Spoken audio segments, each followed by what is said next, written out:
Hello, everybody. Welcome to another Comic Boom Comic Source collaboration. It's your DC Spotlight for the week of April 23rd, 2024.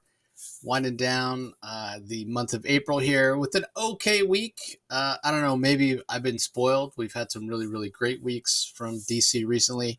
And that's not to say that anything this week I thought was really bad, but it's another one of those weeks where, the low wasn't low, but the high wasn't necessarily that high either. Just kind of a meh week. And I think kind of adding to that was, there's a couple of titles that I normally really enjoy that are out this week that I thought they were kind of below average for that particular title. So I don't know. What do you think, Rocky? Up week, down week? It's a little bit of a slightly on the downside. There's maybe two that I really enjoyed or I thought were okay, but yeah, it was a little bit of a down week. So for me as well, and I probably have more rants than raves this week, but you gotta spread them out. So it is what it is. More Yeah, fun. exactly. So hopefully it won't be too bad. But we're going to kick it off with Power Girl number 8. Now, this is interesting. There's no color artist credited in this, which is really strange in the credits. But when I look on other sites, it says it's Romulo Fajardo Jr. So I'm not sure. But Leah Williams on writing, pencils by Eduardo Pansica, inks by Julio Ferreira, letters by Becca Carey. And the reason I bring that up is I kind of thought visually this was kind of a down week for this book. I mean, normally I hear Eduardo Pansica, and I'm really excited, especially with Julio Ferreira inking. But this art didn't feel very dynamic to me, and part of it is I think the colors are not vibrant at all, and it's not like it's a pastel kind of thing like they do sometimes or whatnot. It's just, I don't know, the colors feel a little washed out. And I think it contributes to the book not feeling very dynamic. It kind of feels, I don't know. I don't want to say old fashioned, but it just feels, it's lacking impact. The art is lacking impact. And then when it comes to the story, it's sort of a crossover with the House of Brainiac, which is okay. I like that. That makes sense based on what we've seen in recent Action Comics and Superman issues. And, Power Girl is considered part of that family. We even get an explanation about why she was left behind. The problem I have with it is for like the first, I don't know, third of the book, let's say, it's Power Girl and she's rollerblading in the park with Omen, maybe for the first 25% of the book. And, she's talking about her recent adventures in the fantasy land that she went to, Frambia, and then making a date with this guy, and it's so cringy. It just, and normally I'm a huge fan of Leah Williams and her writing and her dialogue, but it just felt so cringy to me and so boring. Like I don't care about her trying to make a date. Like, let's get going. Like, what are we doing here?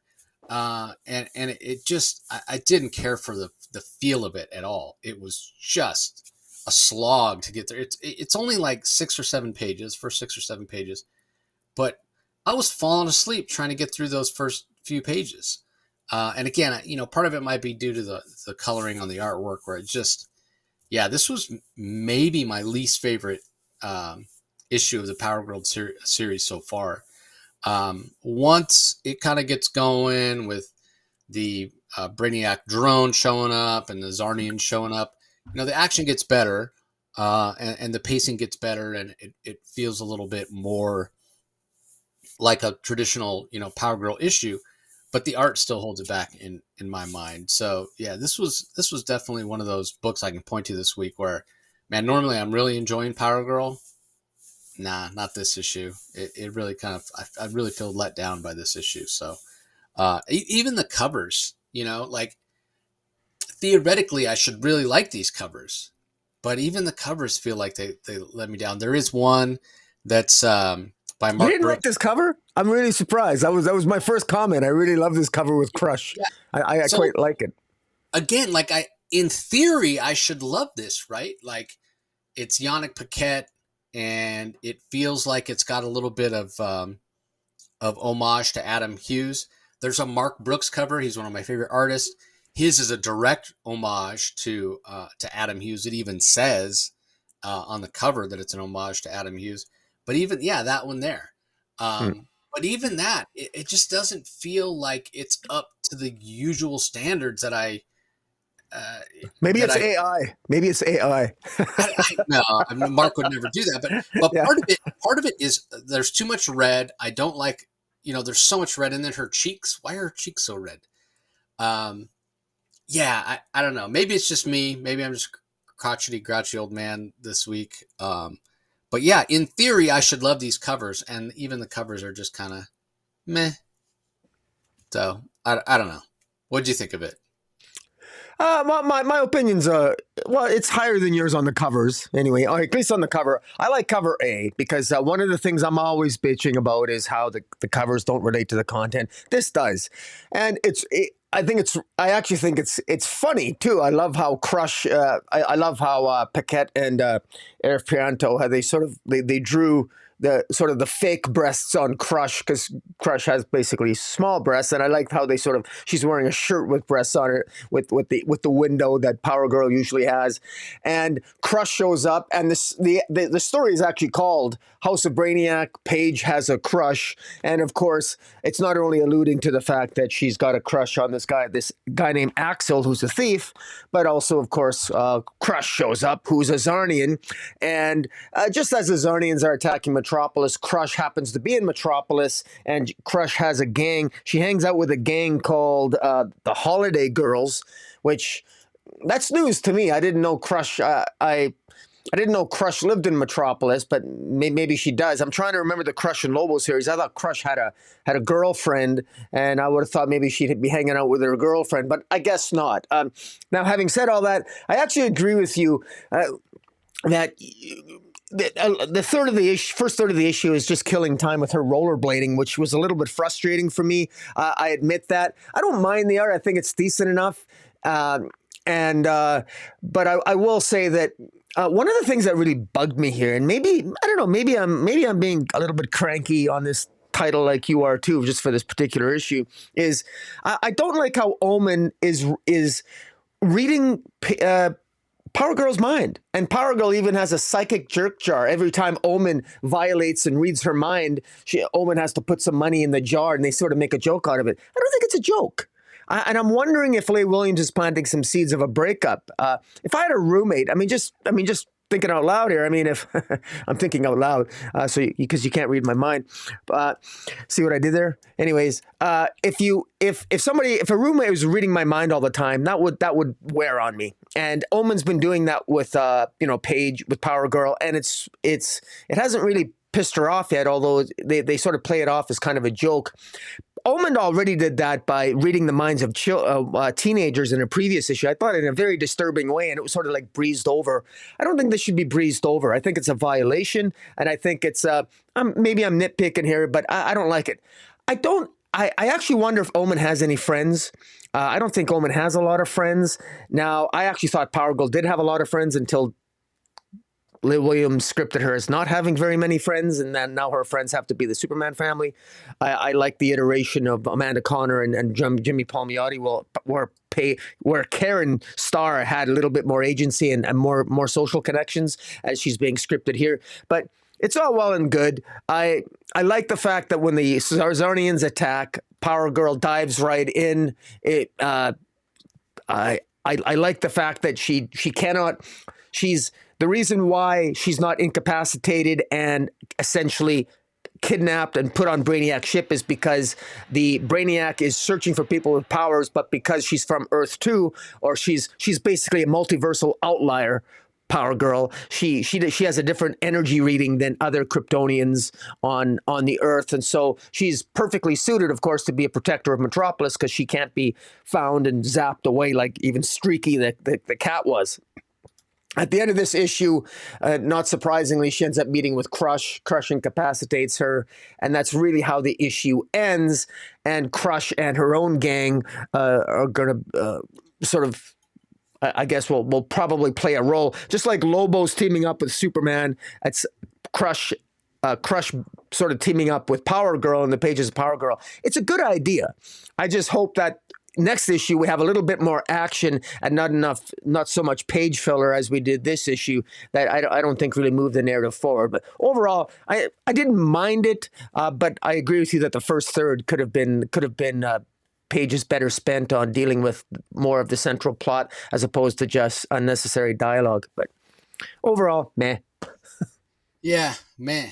And, again, the opportunity to tie in with this big event, House of Brainiac, and now it sort of seems like, okay, she did her obligatory tie-in part. Now she's going to go and tell the story that she wants to tell, I guess. We've got Zarnians that hit out and didn't want to go back and work for Brainiac. I don't know. It feels Yeah. it feels a little weird. I don't know. So anyway, we'll see how the next issue plays out. Maybe we can predict what direction it'll head based on that. We'll see. Up next we have Detective Comics number 1084, written by Ram V, art by Javier Fernandez, colors by Dave McCaig, letters by Ariana Mayer. Maybe this is a trend here. I didn't, again, feel like this art was up to par with some of the more recent art we've had on the issues. And again, I'm going to point to the color work. This whole issue just feels brown to me. So much brown. And I just didn't care for it. I didn't care for the art. I don't particularly care. There's like a flashback sequence where none of the panels have borders on them. I feel that contributes to the washed out look as well. As far as Batman being back in Gotham, that part is sort of interesting. It's the most interesting part of the book to me, because he's back. He has this conversation with Jim Gordon. They're standing on this rooftop and they're talking about how crime is down and people seem to be happier. It's a golden city, blah, blah, blah. And a lot of the things they're saying, I'm like, well, that's a good thing, right? Like, that's a good thing that this is Gotham. And like, don't even recognize it as Gotham. Oh, but on the other hand, there are people that are kind of the marginalized people in Gotham that are still suffering, right? They're being kind of swept under the rug or what have you. It's not so dissimilar from when you have giant events here in the United States, whether that be San Diego Comic-Con near the convention center every July when Comic-Con happens, or whatever particular town hosts the Super Bowl here every year, and they go in and they relocate the homeless. So it gives a sense of, more prosperity and, the things are better than they actually are. It's not reality, but it's all about perception, right? So I guess that's what's happening here, because otherwise, when you look at it and you go, well, if it's better when you supposedly were dead, Batman, is this like a Gotham War situation again, where it's like, well, if things are exponentially better in Gotham City when you're not there, Batman, maybe you need to take a look in the mirror. Maybe you're part of the problem, not part of the solution, with drawing all these supervillains and violence and, crazy events that cause damage to property and what have you. But, it is sort of hinted at that that's not actually true. It's more of a perception thing from the outside looking in. It may appear that things in Gotham are better with the Organs kind of calling the shots, but in reality, they're not. Either way, I do find that to be interesting, and it would have been nice to kind of focus on that a little bit more. I know it's been mentioned previously, but instead it's like the things that we've been focusing on have been these kind of esoteric ideas from Ram V, which makes sense if you know the guy, if you know his writing and what have you. And it's not necessarily something that shouldn't be focused on. But again, the problem I've had with this Batman run is it's gone on for so long. I don't have the energy anymore. I'm so ready to get to the end of this story. It's been like 2 years. 2 years we've been going on this. And this is one of those issues where it feels like we're no closer to the end than we have. There have been times where it feels like, oh, we finally got some momentum going. But in this issue, like, what happens? He flashes back to after he came out of the desert and had some conversations with Talia, and he has a conversation with Jim Gordon, and that's it. And that's it. Like, oh my god, I just I can't even anymore with this. It's just taking too long. Now, I will say the backup story with one of your favorite characters, Lady Shiva, and another one of your favorite characters, for that matter, the Cassandra Yeah. Cain Batgirl. It's written by Alex Packnadale, Robbie Rodriguez on art. I'm not the big fan of Robbie Rodriguez, but he does an okay job here. Patricio Del Pesh on colors, Steve Wands on letters. I thought that was really action packed and interesting, and I kind of love the how Alex Packnadale leans into this idea of Cassandra Cain, even though she's not, the biggest in terms of stature. She's physically just not that big. She's limited in how much pain she can inflict, how much damage she can inflict on somebody, just based on her slight size. But right in the beginning, she's in her mind going over the different parts of the human anatomy, going, I'm going to do this to this bone. I'm going to do this to this tendon. I'm going to do this to this ligament. As she's fighting these guys, she has this intimate knowledge of human anatomy that allows her to inflict maximum damage for the amount of force she's able to generate in that, slider frame, which that's what the things that I love about Cassandra Cain, that and her kind of silent approach. I mean, it's gone away from it now. When she first showed up in the pages of Batman, like, she never talked. She rarely talked, even out of costume. And that's still a characteristic of her, but not, they don't lean into it as much as they did in the beginning. But yeah, this silent, sort of deadly ninja-like character. And this was a reminder of that. So I did really enjoy the backup. I got to say, a lot more than the main story. Again, I'm just so ready to get to the end, and I'm just starting to get this feeling that we're going to get to the conclusion of this long, epic run on Detective from Rom V, and I'm not going to feel satisfied with the ending. The ending's going to be so decompressed that it's not going to land with any sort of impact. That's the fear I'm starting to have. So I really hope that I'm wrong. I really, really hope that I'm wrong. As much as I kind of complain, I think overall, my reviews have tended to be more negative than positive on Detective Comics, but I have nobody to really blame but myself when it comes to this sort of thing, because this is a book that I buy every month, every week when it comes out bi-weekly or whatever, because I have a huge run, right? Detective Comics, Action Comics, Amazing Spider-Man. These are books I'm always going to buy. I won't say necessarily out of habit, but it's the collector side of me, right? Like, I've got massive runs of these series. Obviously, I don't have a complete run of Amazing Spider-Man. I'm never going to own number one. It's, $1 million or whatever. Same thing with Detective 27, even a lot of those early issues, hundreds of thousands of dollars. I'm never going to own those. But, my collection goes back into the 300s, 700 issues without missing an issue. And so even though I'm not necessarily enjoying this, and the only vote I really have would be with my wallet, right? Not to buy it. I can't not buy it. I can't not buy it. So I understand I'm being a hypocrite when it comes to that.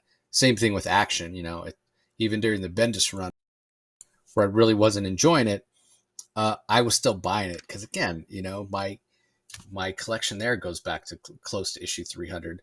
Right now I'm working on filling in issues 300 and 400. So, but anyway, I digress. What did you think of this issue of Detective? Am I crazy?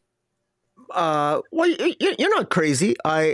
But I just had I love this issue, and it's funny because I say that because for all those reasons that you gave that you felt were missing in the issue, I thought were in the issue, and and in particular, I thought like this issue is even called Crescendo Part 1, and this is really building to a crescendo, and to me. I mean, it had Batman. It continues from last issue where Batman lands on the car. He's overcome the Asmir, and he takes out Killer Croc, and he confronts Gordon, and he talks to the Question. He gives Renee Montoya videotape from the Wayne Manor that shows how Lieutenant Fielding, Detective Fielding, was in fact killed, and so more evidence against the Organs that orchestrated the murder of the Officer Fielding. And we learn that Talia al Ghul actually hired Lady Shiva to obtain and steal the coffin that contained the body of Asmir Orgum, who betrayed his mother betrayed his mother to save to save Batman. And then Bruce Wayne sleeps with Talia.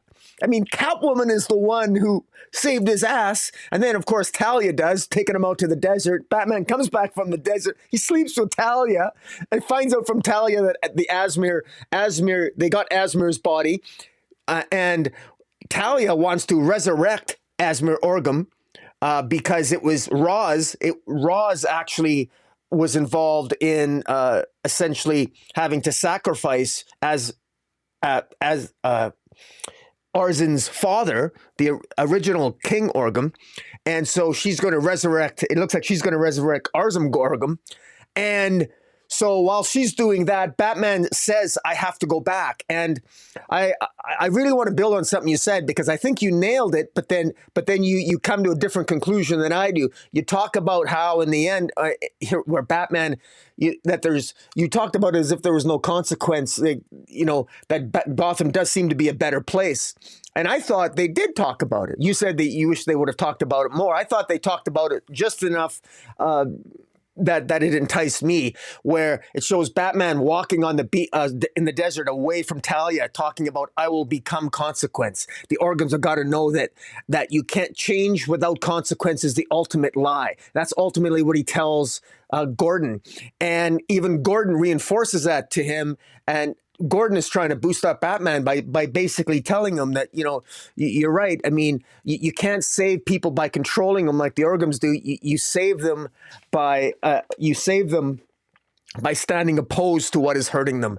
And that's what Batman needs to hear. And he thanks Jim Gordon for that. And then he even subsequently thanks Selina, but he doesn't thank her directly. He just says, I'm in a good place now, thanks to you, Selina.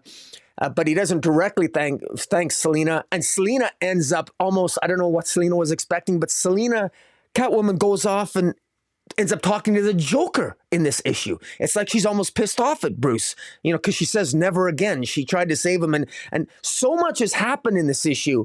And there's even like a cinematic moment, like reminiscent of the Bat movie, where Batman wants to show a sign to the Orgum Queen and he causes an explosion with a bat symbol on the side of a building.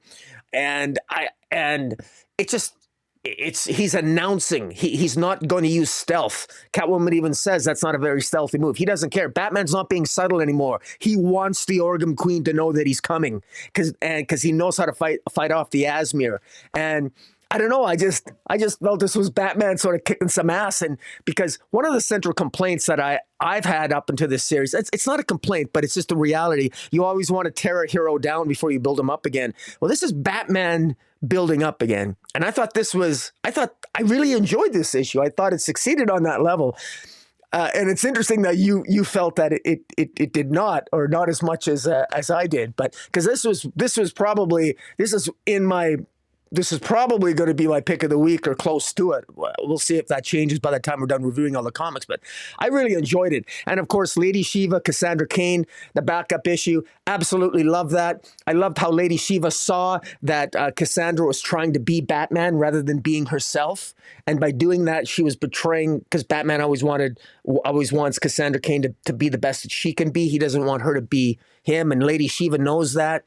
And Lady Shiva loves her daughter, but has obviously a very Lady Shiva way of showing it.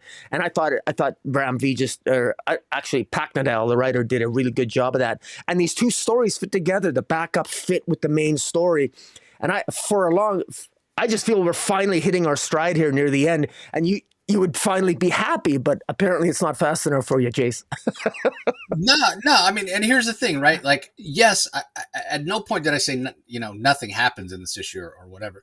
But because it is a lot of moving pieces, but it feels all like setup, and I'm just tired of the setup. Let's get to it already. And you're right. I mean, Gordon and Batman do talk about that. They have a conversation about was Gotham better off or whatever, and then they come to the conclusion it's all perception, what have you. When I say I wish I talked about it more, I mean I wish that had been this series has been going on for 2 years. Yeah. And now's the time where Ram V goes, okay, let's talk about this now. This should have been, in my mind, one of the things that should have constantly come up throughout the series. That would have been interesting to me to hear other people's perspectives. Like, Batman's dead, Batman's gone, Batman's not in Arkham, and uh, do we have any conversations with people saying, God, I'm glad Batman's gone. Batman's dead, and look at how much better we off. No, like, it's not mentioned at all until this issue. And it's like, Round V goes, well, let me check that box and talk about how, hey, Gotham might be better off without Batman. But then in the same conversation that Batman and Gordon have, it's pushed, like, it's brought up and then it's resolved. No, but it's all perception. Like that's what I'm saying about, I wish that it had been brought up more, because look at what happened with you and I in the debate that we had during Gotham War. Like, for the first, 2/3 of Gotham War, it was like all we could talk about. It came up. It was like a big debate between you and I throughout. Yeah. And unfortunately, it like pivoted and that got thrown away. And we lamented that, about how that was the most interesting aspect of Gotham War. And, as we sit here and bring it up, I'm thinking, what are the consequences really of Gotham War? Like, what a waste of an event, right? Like, it's over and done with, and nobody cares, and it doesn't even really have any consequence. You could argue, well, maybe Vandal Savage, there's some stuff to come or whatever, but Hmm. kind of like Night Terrors. What a waste of time. What Night Yeah. Terror stuff are we still talking about? Future State's another one. I could go on and on. Now, in the case of Future State, like, thank God they're not referencing it anymore. Thank God that Future State Gotham series finally came to an end, because, man, that was maybe the biggest train wreck DC's had in the last. God, I can't believe it. Gotham. Our Future State was 2021. It's already was over 3 years ago. Yeah. Yeah, thank God. Time Yeah, flies, my friend. yeah. Oh my God. So anyway, let's move on. It's DC, so of course we have more Batman. Batman Brave and the Bold, number 12. Um, Starting off with the final part of Batman Mother's Day. It's part 3 by Carl Kerschel, handling the writing and art. M. Sasiak on colors, Steve Wands on letters. Then we have Left Unsaid, which is a Swamp Thing story. Rob Levin is the writer, Mike Norton on art, John Kalis on colors, Troy Petrie on letters. Artemis the Poison Within, part 3. Oh boy. Delilah S. Dawson, Serge Acuna, Matt Herms, Dave Sharp handle that one. Writer, artist, colors, and letters, respectively. And then A Parting Gift by Zipporus Smith as the writer, Carl Mostert on art, Mike Spicer on colors, Dave Sharp on letters. And then a black and white Batman story written by Herrick Hanna. Charlie Adler handles the art, Tom Napolitano on letters. So we'll kick it off by talking about this Mother's Day part 3 story. It's no surprise, because Carl Kerschel created Maps Mizuguchi, and wrote Gotham Academy, where she was a big part of the story, what have you. So it's not a big surprise to see him really giving a lot of agency to Maps, and she's a bit of a fan favorite as well. But the last thing we need is another Robin. But yet she is fully officially a Robin in this issue. Batman calls her Robin. She gets a cause. Now, again, you could say, well, it's not really in continuity. I mean, Alfred's still alive in the story, for goodness sake. So maybe it's not really in continuity or whatever. But she gets a full costume, and Batman refers to her as Robin. So will we see more of her as Robin? Is she officially a Robin? I guess, it could go either way. But setting that aside, this is a fun story. It is kind of a lighthearted story. You don't need to reread anything else. Clearly, it's not, not in continuity, at least with current Bat continuity of what's going on. There's no fail-safe. Bruce isn't struggling. In fact, like I said, Alfred's still alive, and it also appears that he never lost his fortune. So this is good for what it is, which is just a good standalone Batman story, that can be read probably by younger readers, readers who are fans of Gotham Academy, getting a chance to see Maps and what have you. The art's really strong from Carl Kerschel, as it always is.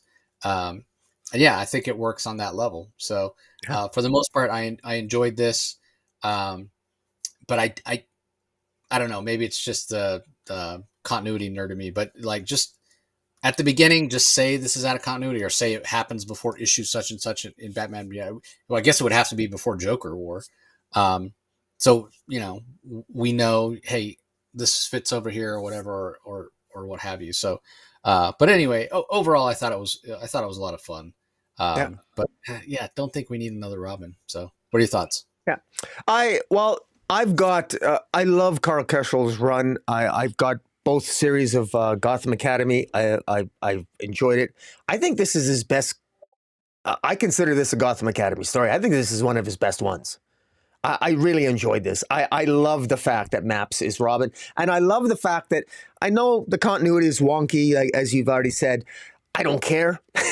And I know I'm kind of being a hypocrite. Sometimes wonky continuity bothers me. Sometimes it doesn't. But hey, we can all pick and choose. I love Maps. And I love the fact that she's also in Birds of Prey. And I love the fact a future Maps is in Birds of Prey, and that she can look back and brag that she was once Robin, legitimately. And I got no problem manipulating my headcanon against all time displaced odds and making this fit. I like this. This is a vampire story. Bruce Wayne is bitten by a vampire. Batman, and the mother is the mother of all the vampires. And Maps legitimately rescues Bruce Wayne, actually gives him injects him with the antidote to prevent him from fully changing into a vampire, or whatever version of vampire this is. She takes him rescues him, puts him into an ambulance that's driven by Alfred. And meanwhile, that leads Batman to determine and finally, after this because this feels like this is, like, I think this is the fourth or fifth chapter of this, where this isn't just the first story either. We've had a number of stories with Bruce Wayne slowly getting to know Maps. Those of us who've been reading Brave and the Bold over time, and I think it even may have started even in Batman Urban Legends, this is something that's been building for a while, but it hasn't had its own series. So I feel that Maps has organically become Robin. It feels a little bit organic to me. This doesn't feel forced. That's what I like about it. It feels like she's actually legitimately earned this. And so that's what I really like about it. And she's likable. God damn, I like her more than I initially liked Jason Todd and Tim. I got to tell you that.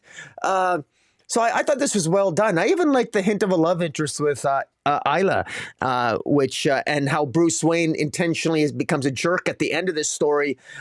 Instead of going back to Isla, who he does have feelings for, he reinforces his Playboy image by not going back to her and instead of going on a yacht. And the news is reporting that he's with a Hollywood starlet. And I mean, just Carl Keshel covered all the angles here. He fully resolved the entire plot line. Everything resolved with the hint that the vampire's heart is elsewhere in the world and Bruce Wayne's going to find it one day. So a hint at a future story. So I thought all the ducks were in a row. I thought this was very well done. I just wish I would have loved for this to have been selfishly its own series, but unfortunately DC, and maybe with the sales woes and everything else, nonetheless, I would have loved to have seen this as its own individual Gotham Academy 6-issue miniseries than in the pages of Brave and the Bold, because I haven't been buying the physical copies of this, to be honest with you. But now I kind of regret it, because you said it, speculator alert, Brave and the Bold, Batman Brave and the Bold number 12. Maps officially becomes Robin, arguably. This is the official. They hinted at it, but they've teased it and they've suggested it through dialogue in previous issues. But this is really official because she's actually given a costume while in the Batcave in this particular issue. So that, in my view, makes it official. But yeah, I enjoyed this story. Yeah, it's a good point. She has earned the role, and yes, we have seen Maps. This does Carl Kerschel. It's funny. DC has just shoehorned these Gotham Academy stories in wherever, right? Various anthologies, backups for the various Bat titles, what have you. And it has felt like a progression that she's gradually earned this, which is great, right? That's how it should be. That's sort of how it was with Dick Grayson. It's definitely how it was with Jason Todd and Tim Drake. You maybe say the one Robin where it wasn't the case, and in that way probably never should have been Robin, would be Damian Wayne. That it was done in a completely different way, right? Almost backwards. You think about Batman taking on a Robin, and he's taken somebody who doesn't have all the skills, but he takes them under his wing and he's training them, he's mentoring them, what have you. The argument could be made that Damian Wayne, right from the start, when he shows up to his father's mansion or whatever, is as accomplished a fighter and as accomplished a martial artist and whatever as Batman himself is. That's not the part that he needs to learn. It's all the other stuff. He needs to learn not to be a brat, not to be a punk.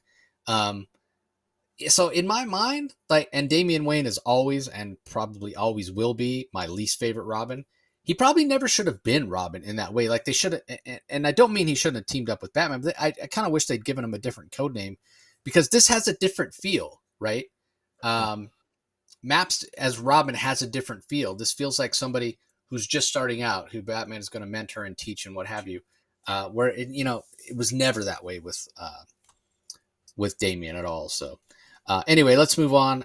I think I said that the second story was a Swamp Thing story. Sorry, I got confused. It's not a Swamp Thing story. It's a Gentleman Ghost and a False Face story. False Face being this master of disguise, Batman villain, what have you. Here, the way they portray him is a little more of, I don't want to say an anti-hero, but a little more neutral, where he's not necessarily a bad guy, not necessarily a good guy. He basically will take money to impersonate people, for whatever reason. Now, whether that's something nefarious or whether it's with good intentions or what have you, he doesn't care. He just wants to cash the check. So it's an interesting story. It is one of those issues or one of those stories where it feels like, well, I can't tell you the last time False Face showed up, or I even heard the name False Face. So time to renew that copyright, time to renew that trademark for DC. If you don't use a copyright, if you don't use a trademark for an extended period of time, it lapses into the public domain. So that's sort of what this feels like. It's like DC reached out to, a few different creators and said, hey, you got a pitch for a False Face story because his copyright's coming due and we need a story.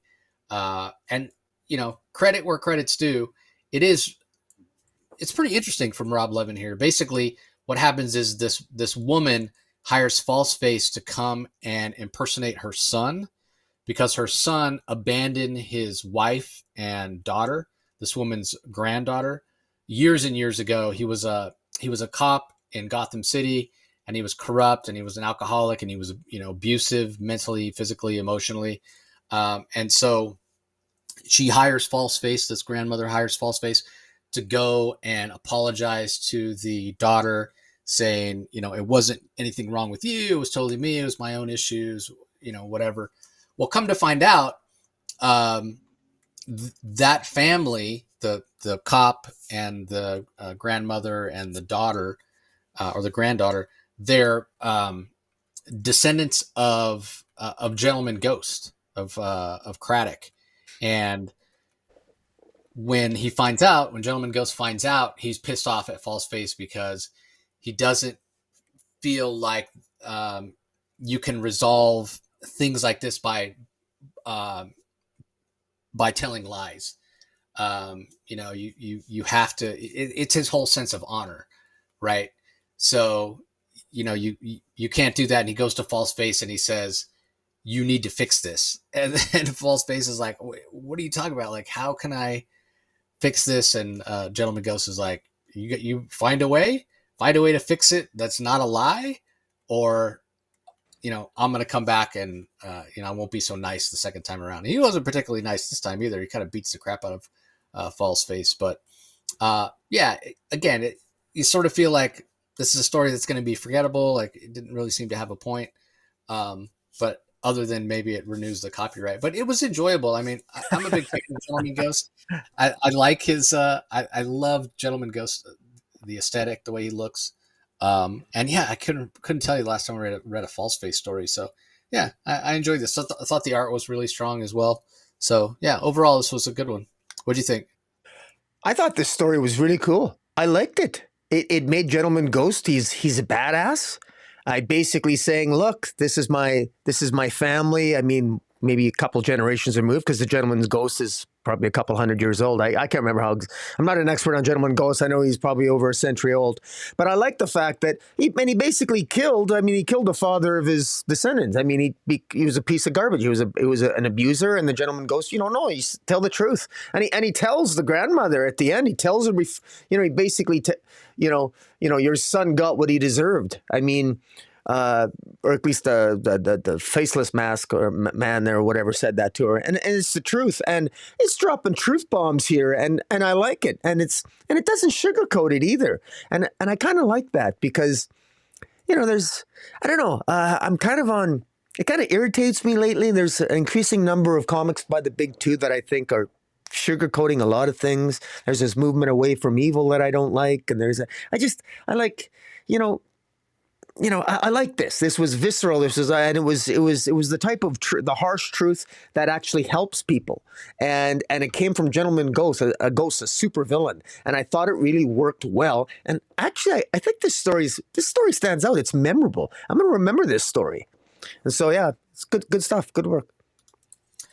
All right. Next up, we have the Artemis story that's been going on for, I guess it's the third issue now. It's been It'll never end.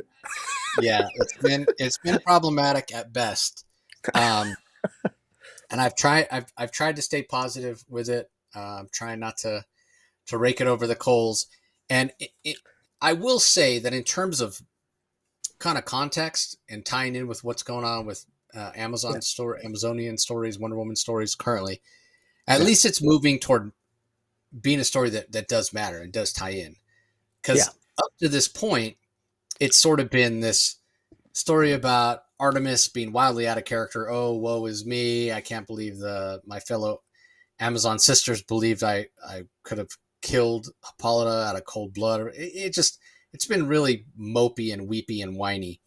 So at least we get some action here, and at least we are having some context where it ties into what's going on with the Amazon Extradition Act and that sort of thing. The problem I have with it is it's so like over the top to the point of just pissing me off, like really pissing me off. Like I want to reach in and like beat the shit out of some of these characters. It's like I'm listening to myself talk. Yeah, they're so stupid. They're so illogical and stupid and nonsensical. I literally want to reach through the comic and throttle Sergeant Steele to death. Like, I'm reading this story, and I'm thinking right along with Artemis, okay? Like, yes, Amazon Extradition Act, we can argue whether or not it's, constitutional or legal or should have come to pass or whatever. But all along, I'm thinking, but she's not in the United States. And sure enough, she says, but I'm not in the United States. Yeah. Fuck you, Sergeant Steele. I'm not. And what does he do? He goes, oh, you're not on American soil. And he throws some dirt on her. Here's American soil. Now, like, no, you piece of shit. That's not the way it works. Like, it's okay to try to tell some stories that are meta and are political.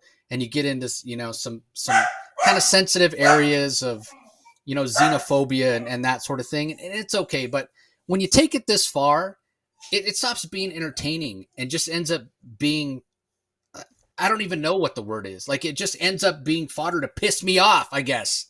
I don't know. Maybe I'm not the only one pissed off, but this is not enjoyable.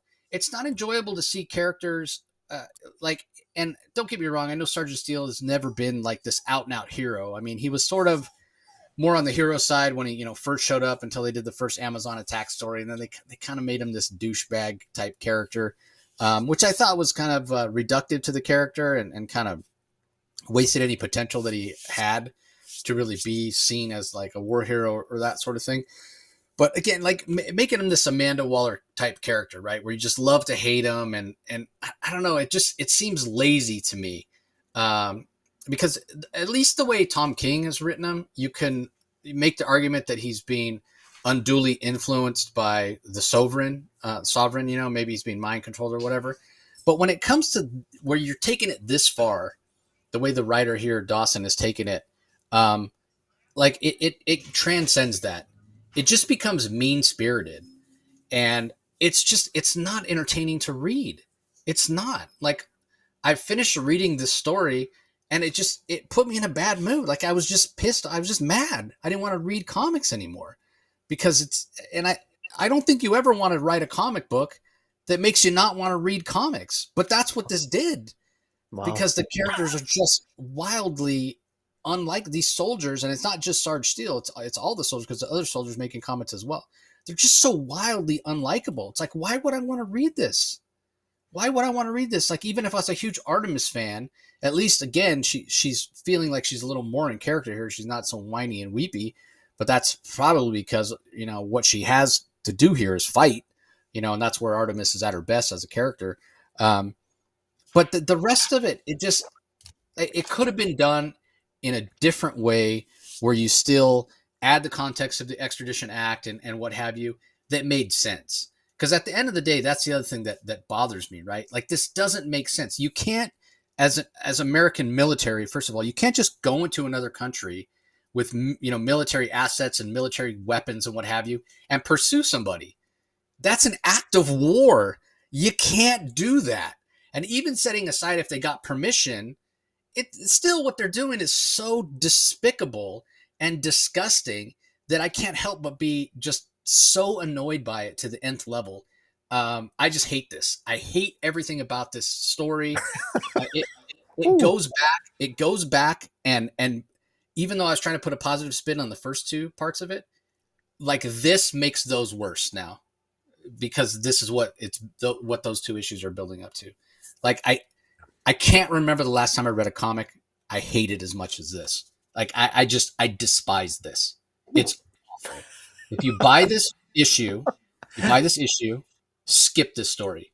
Do yourself a favor and skip this story. Save yourself the bad mood. It was awful. Wow. It was awful.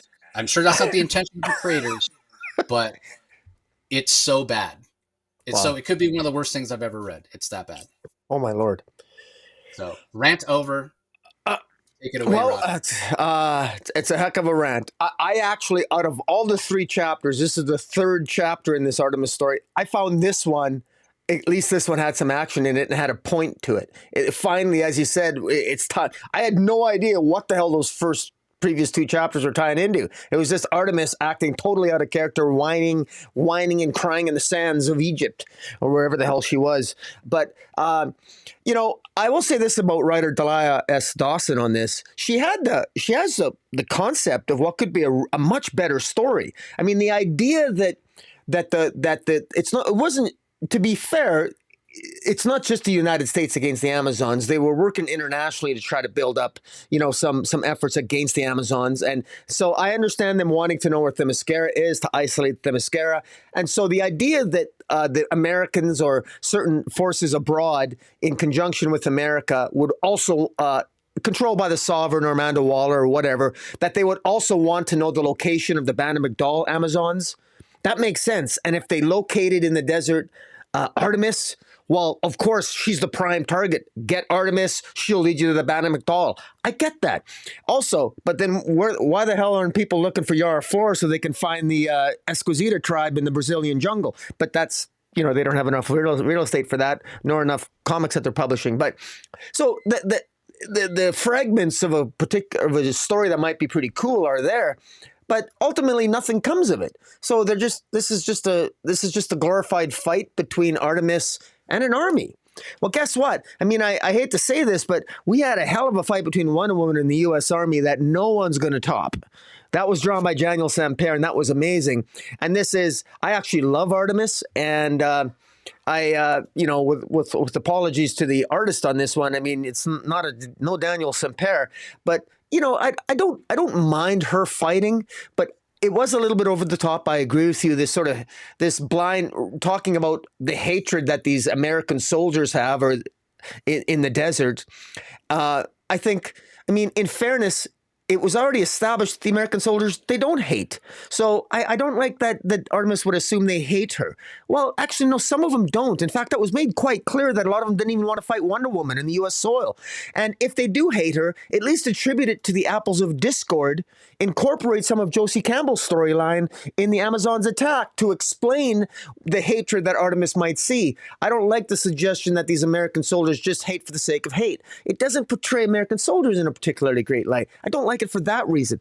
But in any event, it feels hollow.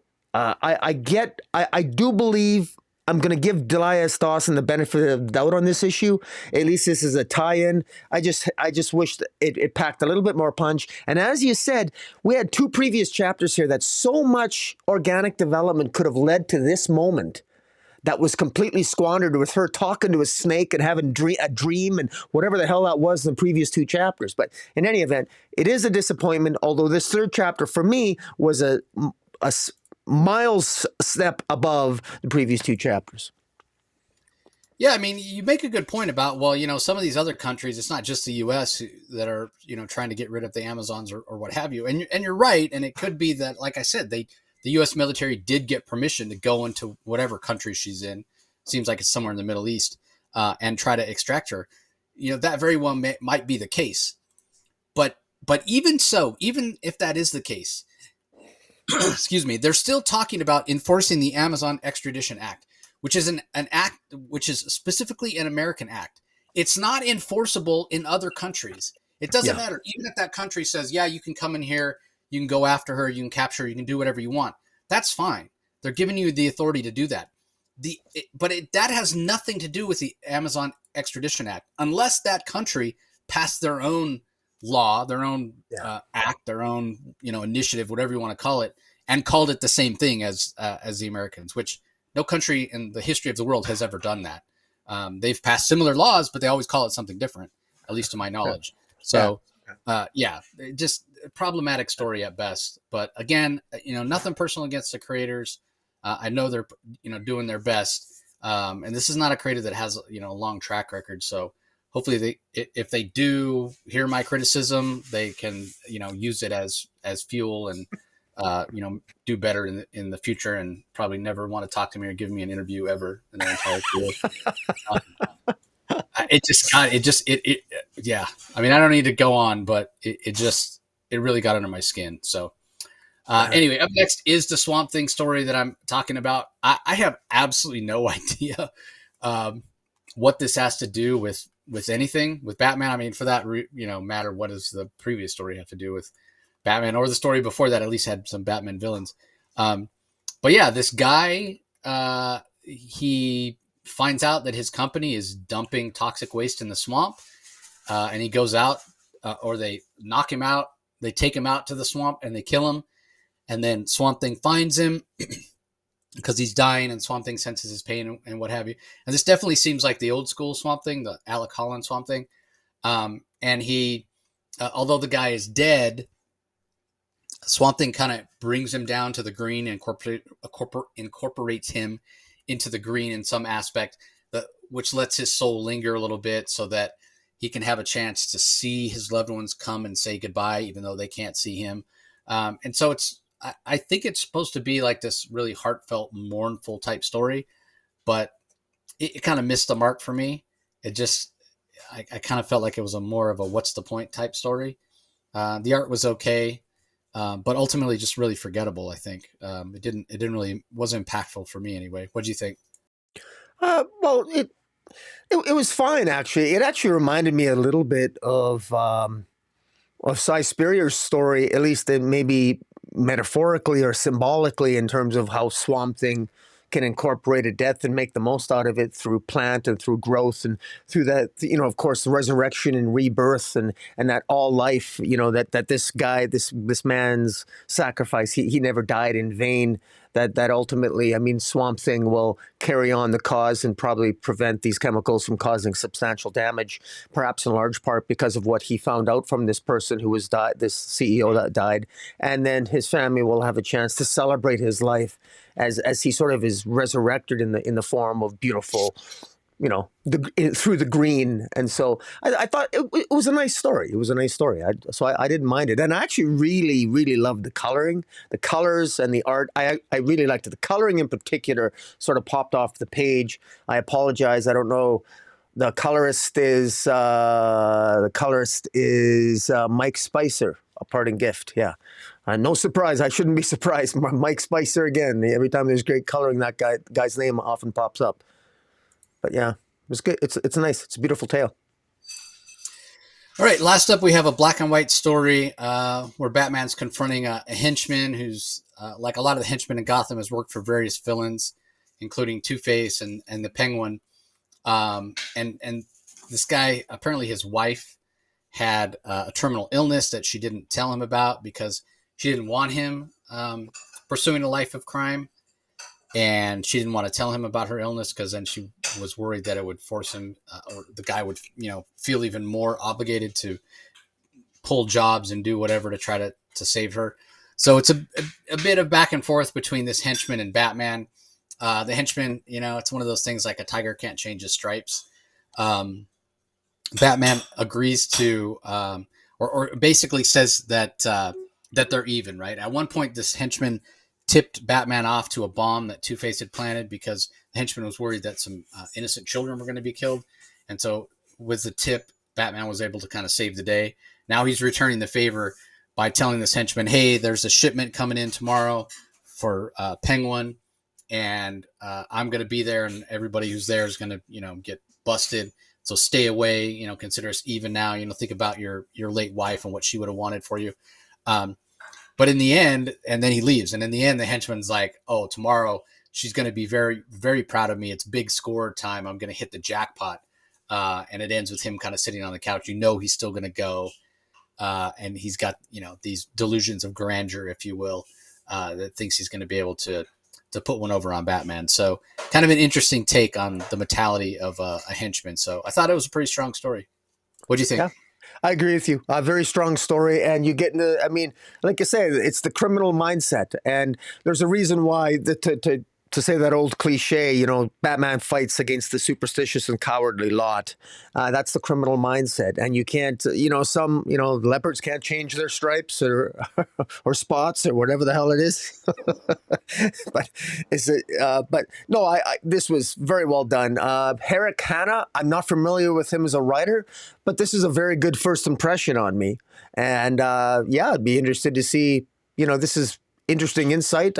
It was a little bit of a misdirection. That final page, that was good. That caught me off guard. I wasn't expecting that. And frankly, I was expecting, sometimes I expect sort of a derivative. I don't expect much when I see a black and white, but when a black and white story sort of stands out, I actually thought this was one of the better stories in this particular issue of Brave and the Bold. I thought it was a pleasant surprise and very well done. And Eric Hanna, I don't know if I'll have to Google his name. I don't know if he's written anything else, but I like the story, and curious to hear more from Eric Hanna. And Charlie Adler's art, I thought was quite good too.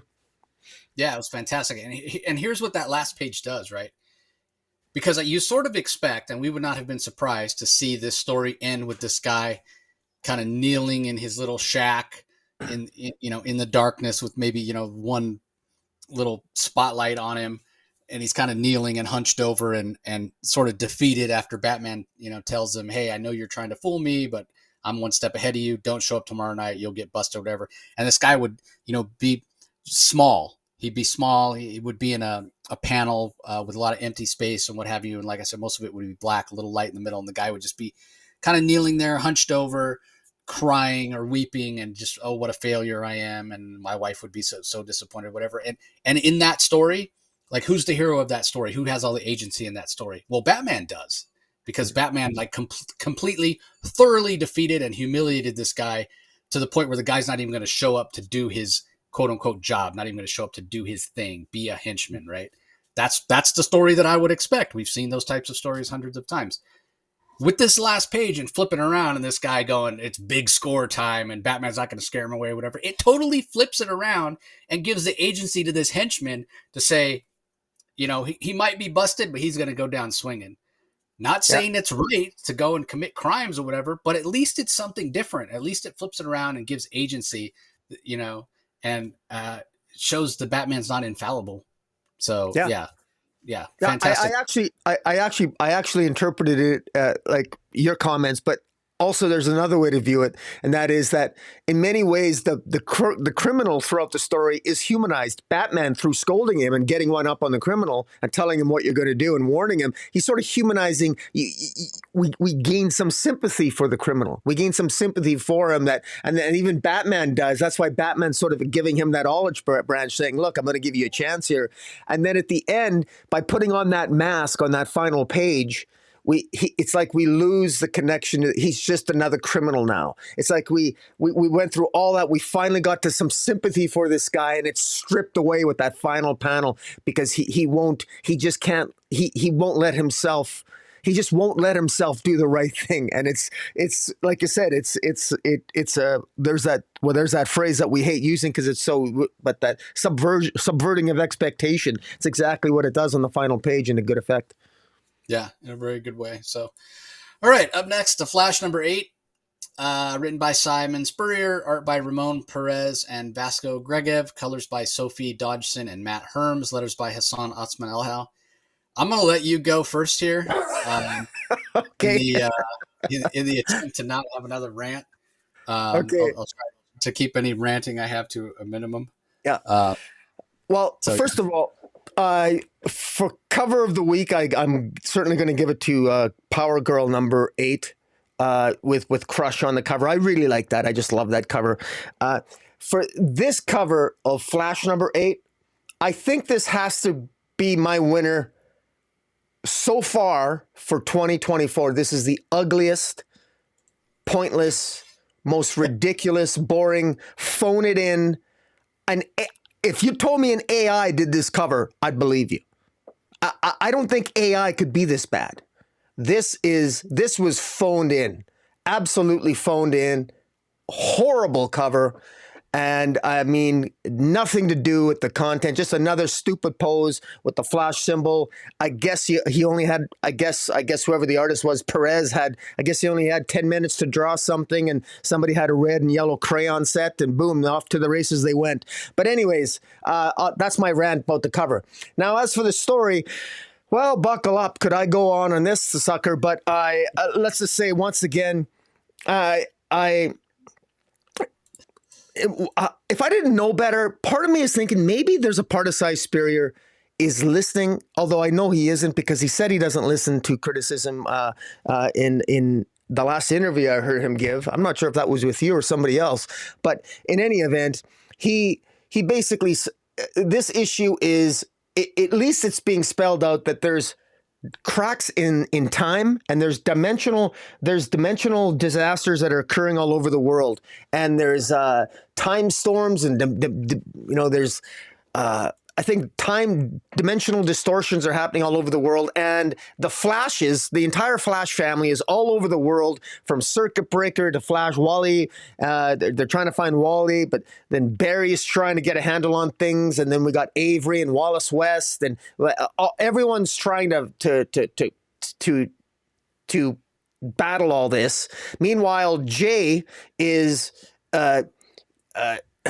what's his face? Jay is in a kitchen talking to Inspector Pilgrim, and this guy named his uncle Hartley shows up, who visits Jay. He's looking for Wally. Meanwhile, Iris Allen, Iris is on a radio talk show, and she's defending superheroes against the people who are on the side of Amanda Waller, that superheroes need to be reined in. And throughout the issue, I found it a little bit confusing because we got very interesting visuals. Ramon Perez and Vesco Georgiev on the art. I thought the art was even actually quite good at times, but there's dinosaurs and there's different creatures and crazy things appearing all over the earth. I think because time is distorting, because the Speed Force is all wonky now, that a bunch of chaos is happening. And the problem is that I have no idea whenever the speedsters are on the page, there's one page in particular where it literally shows Jesse Quick, Wallace West, Barry Allen, and Avery, and they're literally just running around, but I don't know what they're doing.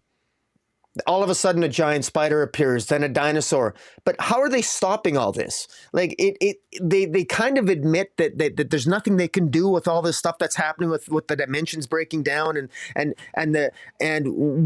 Amanda Waller's making it clear that this is all the speedster's fault. By the way, how does Amanda Waller know it's the speedster's fault? Does Amanda Waller actually know about the arc angles, and does Amanda Waller actually know about the uncoiled? How on earth would she possibly know about any of that? None of that makes any sense to me.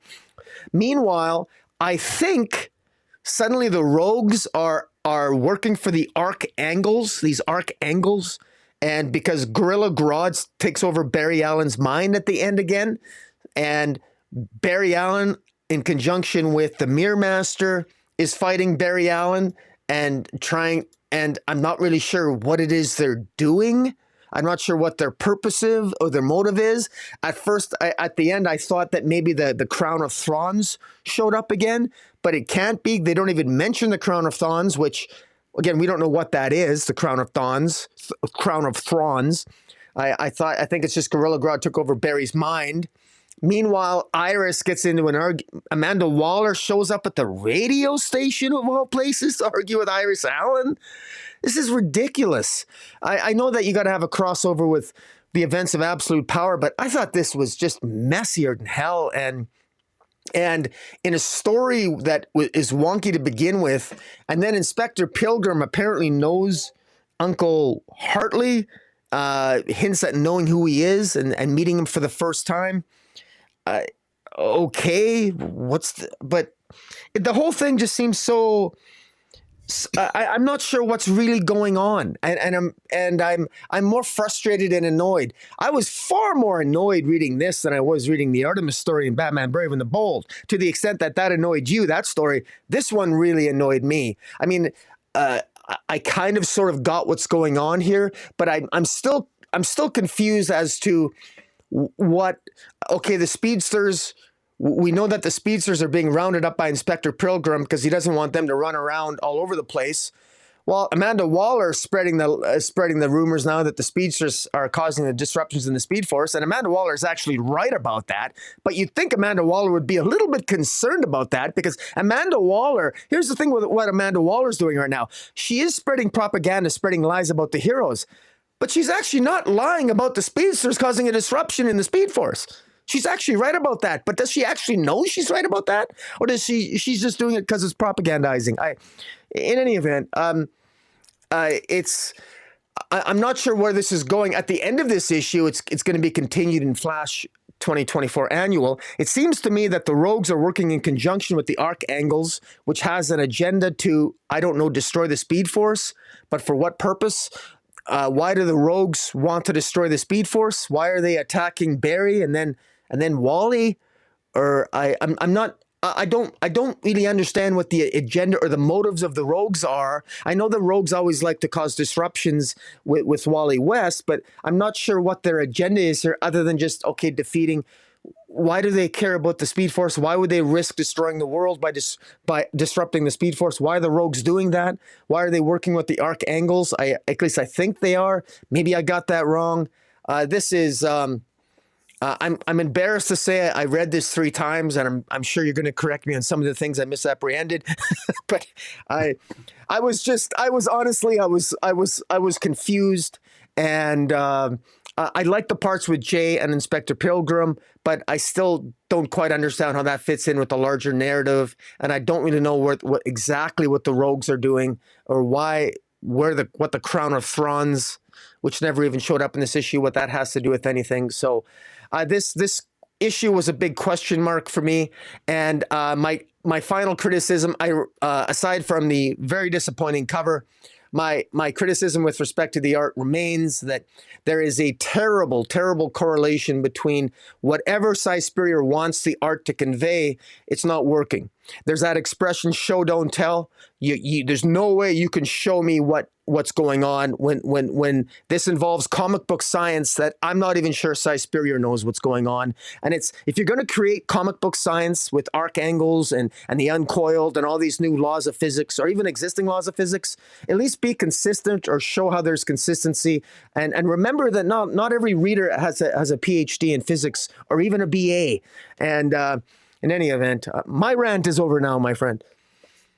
That was definitely a mild rant compared to mine. I would say that you pretty much got everything right. There's nothing that you misunderstood. Although you're mentioning, how does Amanda Waller know? So they did serve a warrant at Terrifitech, and that was the whole reason that Hartley, who Pied Piper, who's been reformed, is now a scientist, whatever, works with Michael Holt, Mr. Terrific. Okay, right. And the whole reason he went looking for Wally was because he knew that the research they're doing at Terrifitech to try to find out how the speedster is using their power and how them accessing the Speed Force is causing all this stuff. He knew once that Amanda Waller's organization went in there and served the warrant, they were going to have access to that research, and they were going to have proof that the speedsters were causing the problem. So she does have actual proof. Now, that's not to say that she's correct in what she does. Like, she calls the podcast, she threatens the podcast host and Iris West with being arrested for spreading terrorist propaganda. Like, again, it's similar to what we saw in the pages of the Artemis story. It's so absolutely 100% ludicrous. It's so despicable. It's so disingenuous, and yeah, very much meta, right? And the frustrating thing that we have, where there's this thing that happened probably starting in 2015 or so, when someone was running for president, where it no longer mattered if you were telling the truth. The truth became this subjective thing, and you can have empirical evidence, and you can show somebody exactly what's happening, and show them something that's 100% true. Grass is green, and you're pointing to it and you're showing it to them in 85 different ways. You're analyzing it scientifically, and their response is, well, I just don't believe that's true. And where do you go? Where do you go when somebody says that? Like, there's nowhere to go. Like, there's going to be a certain segment of the population that's just going to believe whatever they want to believe. And no matter what you tell them and what evidence you give them or what have you, all it does is it makes them believe what they believe even more, right? Like, they don't want to admit they're wrong, that you're just entrenching them in standing up for misinformation and what have you. And that's Amanda Waller. Like, she cares nothing about what the actual truth is. She only cares about her agenda, and that's what she's pushing here. Now, here's the thing, like, as nonsensical as this Flash series has been so far, with all the scientific gobbledygook and what have you, at least that nonsense, like, it was nonsense in a different way, right? Like, Spurrier was trying to tell his story. Yeah, kind of derivative, something wrong with the Speed Force, seen that story a bunch of times, with the Mike Deodato art being kind of esoteric. It was really leaning into that feeling of, man, I don't know what the hell is going on. The kind of the worst thing that you can do with a nonsensical story like that is bring in a completely different story that's off to the side, that's completely separate. And Amanda Waller hasn't been a part of this, but we know how nonsensical her opinions are. Her and Logic have never even been in the same room when it comes to her opinion on superheroes. Now you bring in that complete nonsense and throw it in with this. Now you got two nonsensical storylines, two nonsensical plots vying for our attention. And I'm supposed to care about what happens to this issue? I'm supposed to, it's not really possible for me to be any more annoyed by Amanda Waller at this point. She just is what she is. But I mean, if I'm Si Spurrier, there's no way he gets away with this, right? There's no way it sees print. But how would you like it if the podcast host just snapped and says, "Hey, problem solved," pulls out a gun and just blows Amanda Waller's head off? Problem solved. We can move on from absolute power and just get on to the absolute universe now, right? Problem solved. Absolute power can just be, okay, Brainiac and Failsafe need to be defeated. All right, we're done. Again, would never happen.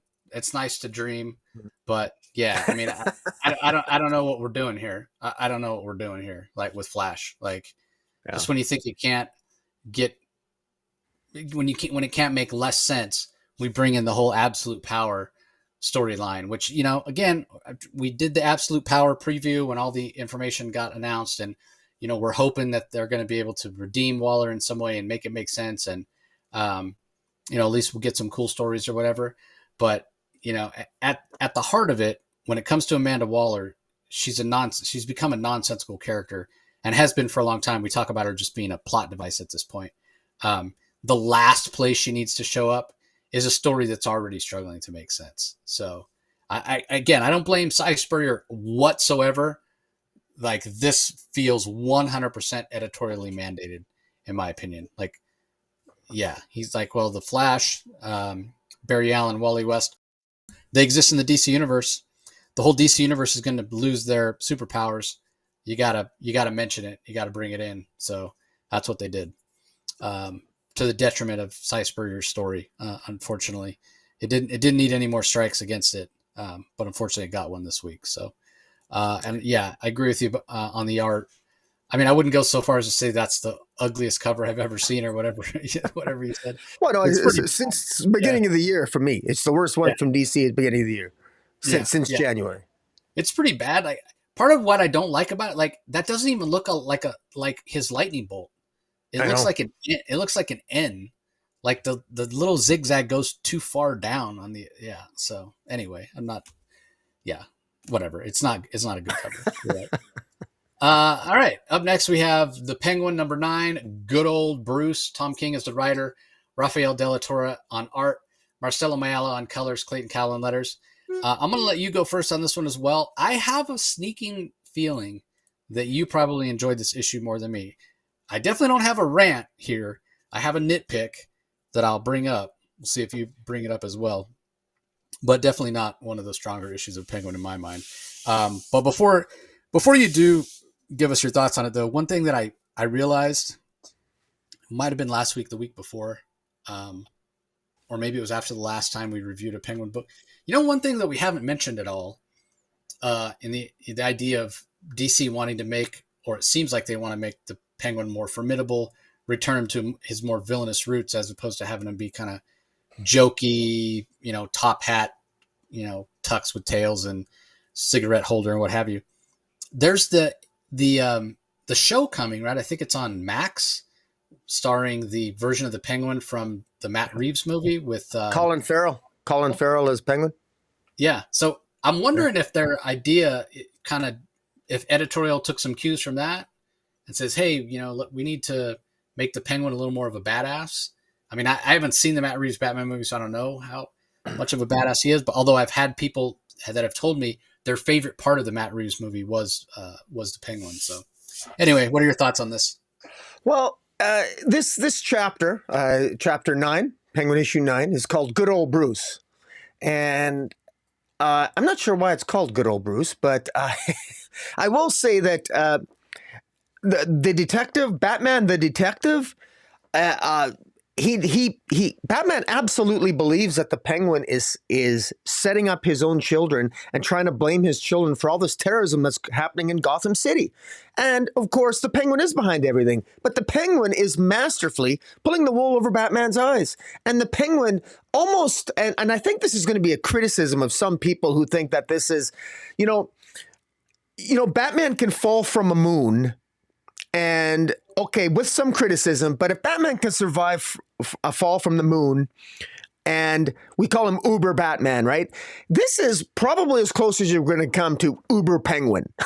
I mean, Penguin manages to really pull the wool over Batman, and Batman, right to the bitter end, just can't believe that Penguin is not behind all these terrorist acts. But Penguin has got every aspect covered. Penguin has Lieutenant Espinosa, that FBI agent who's constantly swearing. I mean, she's so he's got the feds basically in his pocket, and the feds is feeding Jim Gordon false information, leading him to believe that it's Aiden and Addison Cobblepot that are behind everything after taking over Gotham from their father, Oswald Cobblepot, the Penguin. And all the forensic work seems to come back. Penguin's managed to even all the forensic detective work that Batman is doing all leads Batman to conclude that this is absolutely, that Penguin is not lying to him. And Batman has, basically is holding Penguin over the side of a building saying, you're supposed to give me information and you're behind this, aren't you? And no, it's not. Penguin is basically, he's sticking to his guns. And Penguin's wife, I guess, lover, Lisa St. Clair, is even in on it, and she's telling Bruce Wayne, lets it leak to Bruce Wayne that she's being blackmailed by the twins, by Aiden and Addison Cobblepot. And so again, every bit of information that Batman is getting from every single source, even sources that you would think Cobblepot would not be aware of, is leading Batman to believe that, goddamn, Oswald is telling me the truth. And yet we know that's not the case, and it isn't the case. And Penguin has done some really horrible things here. He blows up Martha Wayne's child care center, which was a particular, it was obviously it's Bruce Wayne's mother, and that center means a lot to him. And there's and even he sets even the Black Spider, who we met in a previous issue. The Black Spider is sent in to basically intentionally let himself the Black Spider is sent to plant a bomb in a civilian center and deliberately walk in front of cameras so that it's obvious. Black Spider just does what he's told. Black Spider wants revenge against Aiden and Addison Cobblepot. So that's why he's working with Oswald. He's working with the Penguin because he hates the twins. He hates Oswald's kids, and he wants to be the one to kill them. And so Black Spider blindly does what Oswald tells him to do, and he lets himself get caught by Batman. Then he tells Batman he blames it on the twins when it's the cause of Cobblepots.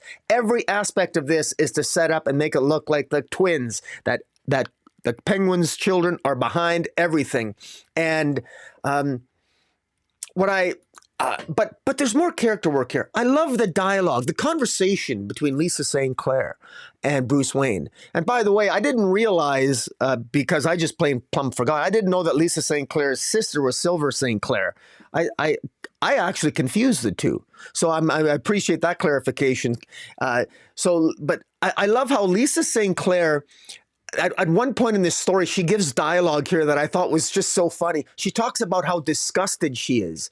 As she talks about how when she's having sex with Cobblepot, she's disgusted by it. The first time she had sex with him, she had to go into the shower and shower the stench off her. But there was something about it, the smell of lilac as she got out of the shower, that would make him, despite being disgusted by him, she would pick up the phone and call Oswald back. And it shows the desperation. This is how desperate Lisa St. Clair is for power. She'll disgust herself. She'll lower herself to sleep with the Penguin just to get an ounce of that power that the Penguin has, because she appreciates his power. And meanwhile, the Penguin's desperation is seen in the depths to which he will allow himself being humiliated by Batman, by being hit by the Batman, humiliated by Batman. Look at all the humiliations that Penguin has subjected himself to, being beat up by every mobster imaginable, being a lowly 3.5 foot bartender who looks ugly, is downtrodden, is looked down upon. Everybody beats up on Oswald Cobblepot. He is willing to degrade himself repeatedly because he knows that at the end he's doing it all for power, and that power will eventually come to him, and that's exactly what it does. And so I could see through the disgust that Lisa St. Clair has for Cobblepot, yet she's drawn to him, and how Oswald is willing to debase himself to get the power. They're both desperate for power, and they express that desperation in different ways, and you can almost see how they're attracted to each other. I thought it was brilliantly done, and that's all in this issue by Tom King. I thought the dialogue was great. I love the conversations between Batman and Jim Gordon. Jim Gordon is outright convinced, is telling Batman, look, man, hey, Oswald's behind this, or pardon me, the twins are behind this. I mean, that's what all the evidence points to. What can I tell you? This is what the feds say. Anyways, I thought this was really well done. And then at the end, you see, once again, you see the crack in the armor of Cobblepot. Despite Oswald's willing to debase himself and to make so many sacrifices. And yet at the end, there's a suggestion here that his true love, he's only willing to show weakness, willingly show weakness, not part of a game when he's being debased by others. And that's with Rita. And we first met Rita. She's the woman in Metropolis that he was married to. It appears perhaps that Rita is actually his true love because he's willing to be vulnerable in front of her. And he tells Lieutenant Espinosa, the FBI agent Espinosa, that he wants to talk to Rita. And Rita is the reason why the FBI has Rita in the back of their van is because they apprehended her. That's their leverage that they have over Cobblepot, is that they've got her on sort of trumped up charges. And you know that Oswald ultimately will probably want to save her or get her out of the clutches of the FBI. How is he going to do that? Is Rita even going to survive this series? Who knows? But I just, honestly, I love this issue. I thought this was so well done, and everything is coming to a head, even with that, because remember what Batman said in issue 1 at the last panel of issue 1, Oswald, how did you do this? So this is the story of how Oswald Cobblepot pulled off something and even pulled the wool over Batman's eyes, and he did it. Now, if you're not a fan of Uber Penguin, because we don't see a lot of Uber Penguin, you're not going to like this. If you're tired of Batman always losing and you don't think that Penguin could ever pull the wool over Batman's eyes, you're probably not going to enjoy this. But I, for one, think it's a long time coming. I like this. I like this new Penguin. I think this is the best. I've never been more interested in the Penguin or found him more interesting than I have the way Tom King is scripting him right now, straight up. I think it's fantastic. I like what John Ridley did in Penguin One Bad Day, and I think that's in many ways, I think that sort of ties into this, at least story-wise, in different elements of it, in terms of what Penguin's willing to do, in terms of Batman's uncomfortable yet necessary relationship with the Batman, the way they sort of play off each other. And I don't know, I quite enjoyed this. I thought the art was good. I thought the art set the tone. The coloring, the dialogue, everything. This was a big hit for me. I'm talking about it now. This is definitely one of my candidates for pick of the week this week, along with the other one I mentioned that which was Detective Comics. So yeah, it's going to be a tough pick for me here. But what do you think? Well, I'm kind of one of those who doesn't like Uber Penguin. So, it's so funny. You're talking about, Batman jumping from the moon, Uber Batman, whatever, and now we have Uber Penguin. Okay, well, let's take a Batman that can jump from the moon and survive. Let's take a Batman who we're beat over the head with Batman being the world's greatest detective. This guy can figure out everything, right? So the Penguin has, as you said, covered all his bases. You did a great job of summing it up, saying, every source Batman goes to, even sources he thinks the Penguin would know about, they're all telling him the same thing. Even sources that he thinks the Penguin wouldn't know about, they're all telling him the same thing. They're all pointing the finger at his kids, right? They're all saying, yeah, it's the kids that did this. They're the ones that, set up all these bombings. They're the ones that are still in charge of Gotham City. They're the ones that are causing all this. The Penguin's, really has retired and isn't looking to be involved and all that sort of thing, right? Mm-hmm. That's what everything that Batman, every time that Batman turns around, that's where everybody's pointing. It's Aiden and it's Addison. It's Aiden and it's Addison, except for his gut, right? His gut, obviously, the reason he's pursuing this from so many different angles is because his gut is telling him, it's got to be the Penguin. It's got to be the Penguin. So in a way, Batman is more aware of Uber Penguin and understands what the Penguin is capable of, like maybe better than anybody. And so that's why his gut is telling him that, whereas everything else is saying, no, it's the kids, it's Aiden and Addison and what have you. But here's the thing. With the Batman that can jump from the moon, with the Batman that's the world's greatest detective, that we're beaten over the head with or whatever, I think he would be able to have figured out that this was a setup. It's not like he went out, the Penguin really went out of the way. I mean, look at the Black Spider scene. like in my mind, the Black Spider, like he's more formidable than that. He's more capable than that.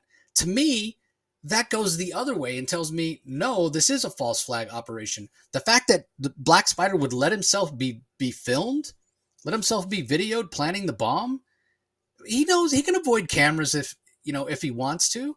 So in a way, it's almost like a triple take for me, right? Like you think if it's too obvious, well, first of all, you're presented with the facts, or what are your perceived the facts are, and the facts are saying it's Addison and Aiden, right? Those are the facts.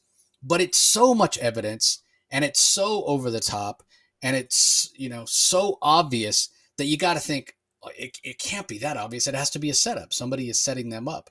But then you can flip it around and go, maybe that's what they want me to think. And now it's three layers now, right? But here's the thing. It's Batman. He's the world's greatest detective. You telling me he can't figure this shit out?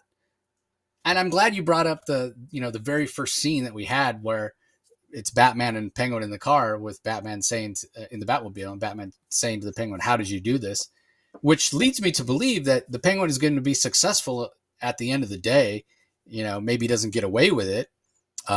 Maybe Batman captures him, but he's at least successful in whatever it is that he's trying to do, to the point where Batman's not able to stop whatever that catastrophe or disaster or whatever it might be.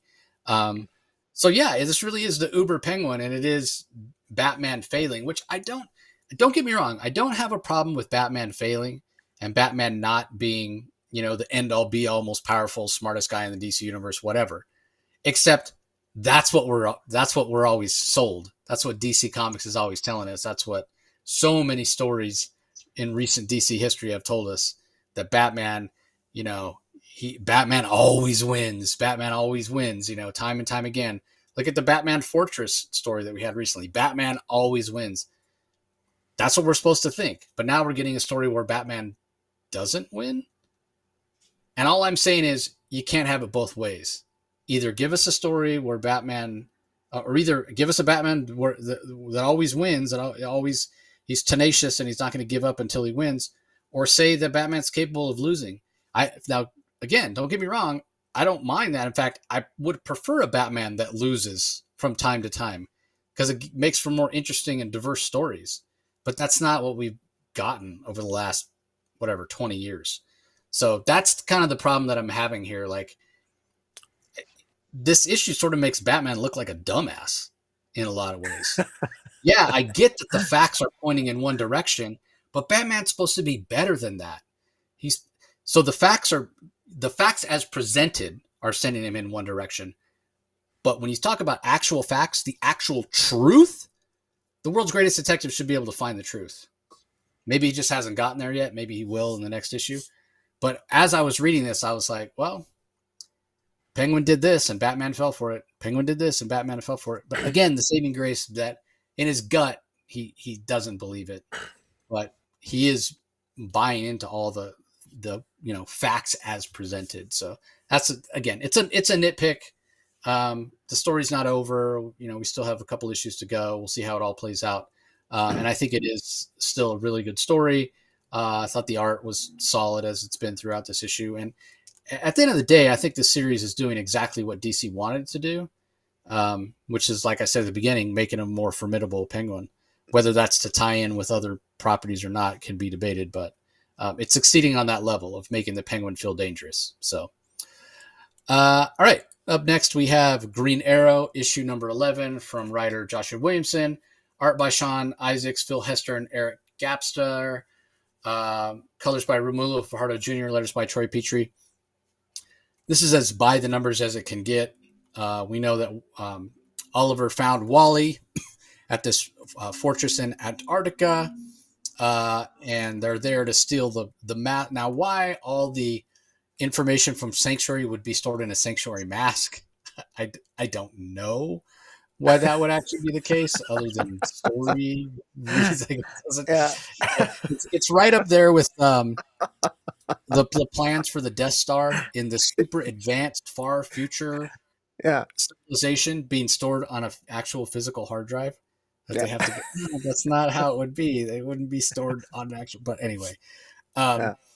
Yeah, it just doesn't make sense. But of course, Wally and Oliver managed to steal it. Of course, they managed to fight off the hard light constructs of the Justice League with the help of the rest of the Green Arrow family, as it were. And then, of course, at the end of the day, uh, Wally, or sorry, Ollie tricks all the or sends all the other members of the Green Arrow family away and gets Amanda Waller to send him where he wants to go, which is basically he wants revenge on Malcolm Merlyn for trying to keep the Green Arrow family apart.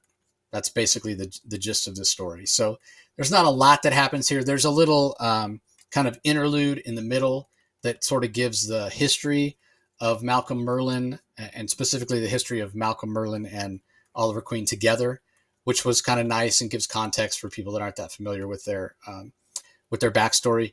And then at the end, sort of at the end of time in the far future, where Malcolm Merlyn was stranded earlier in this run, he's managed to make a lot of hard light constructs. It appears to be hard light constructs of all the different members of the Green Arrow family himself that Oliver Queen is going to have to battle against. And what's cool is it's not just like, okay, he's got to fight against Black Canary, he's got to fight against, Connor Hawk, he's got to fight against Arsenal, whatever.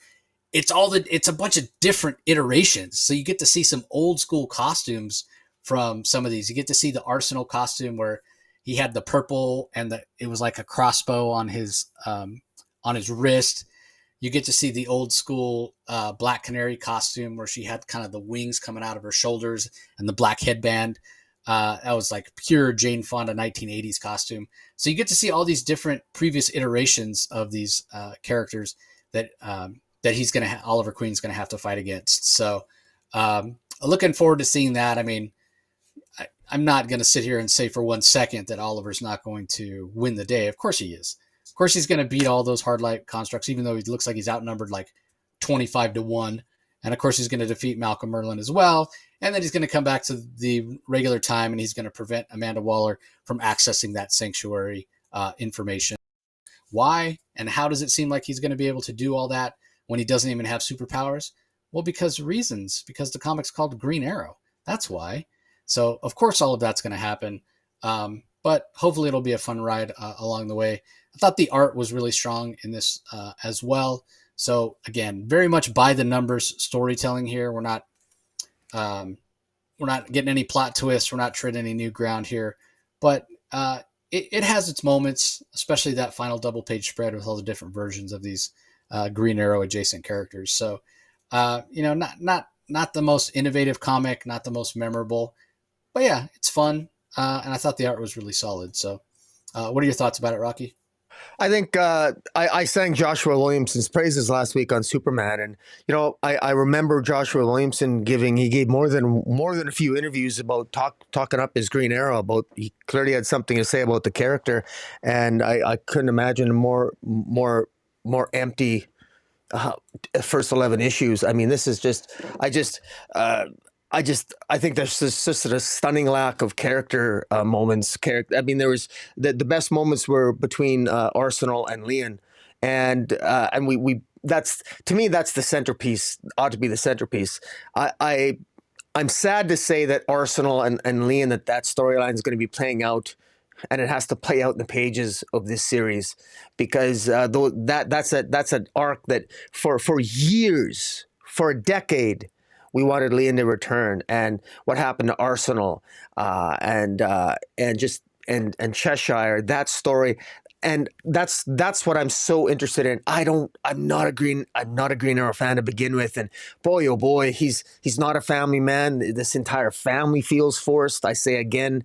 And this story is absolutely empty. And my God, we already got Merlyn in issue 6. Why are we going back to him again? Are you serious? I mean, this series could have ended at issue 6. None of this is necessary. We could have left Merlyn lost in time. Who cares? But if you're going to have another 6 issues after the first arc, and you're going to revisit Merlyn, really? Because we've already done this already. Just empty. But look, the art's fantastic by the 3 artists. I got to say, Isaac, Hester, and uh, forgive me, Ivek Hester and Gapster. They did a good job collaborating, and even though they're different artists, they did a good job. Like artistically, this is a really fantastic issue. Artistically, visually, this I really enjoyed just paging through it. But there's just no story here. I mean, the all the Green Arrow family shows up, and for some reason, there's something about a bunch of people with bows and arrows that they seem more redundant than the Bat family. But it just seems to so odd to me that Roy Oliver just sends Roy off. No, basically go to Leah. And I gotta go follow. I gotta find Merlin, and okay, but it just feels like I don't care if he stops Merlin. I don't care if Merlin's lost in time. I mean, Merlin even said in this issue, well, I knew all I had to do was just stay where I am, and eventually Waller or you would come for me. And incidentally, how old is Merlin? Doesn't the guy age? I mean, the guy was 20 years older than, I think he's 15, 20. He was 20 years older than Oliver to begin with when he gave his origin. Now he spent, how many years did he spend lost in time? Another 20? Like, what is he, 120 now? He doesn't age a day and he's got a scarred face. It just seemed odd to me. So, I don't know. I'm sort of nitpicking here. I just, again, visually, it was an eye-catching issue. I thought it was really good. I'm not normally a Phil Hester fan, but he did his pages here. There's a couple of full page spreads by Phil Hester that I think maybe some of his best work. I'm quite impressed with it. But story wise, this is empty. I review these, but I haven't bought a physical copy since issue 3. I called it. This has been an empty series. Nothing's happening. And you're absolutely right about Sanctuary. I mean, all that stuff caught in the mask itself, so ridiculous. And talk about an empty cliffhanger. He's fighting a bunch of light constructs. Like he's not going to defeat a bunch of holograms. Come on. There's nothing at stake even at the end of this. And then next issue, here's the prediction what's going to happen in issue 12. It's going to be 2/3 of the issue, more than that. It'll be, if it's 30 pages long, it'll be 28 pages of Green Arrow fighting a bunch of light constructs. He'll get back, and it'll be 2 pages and 1 panel with Roy holding his daughter.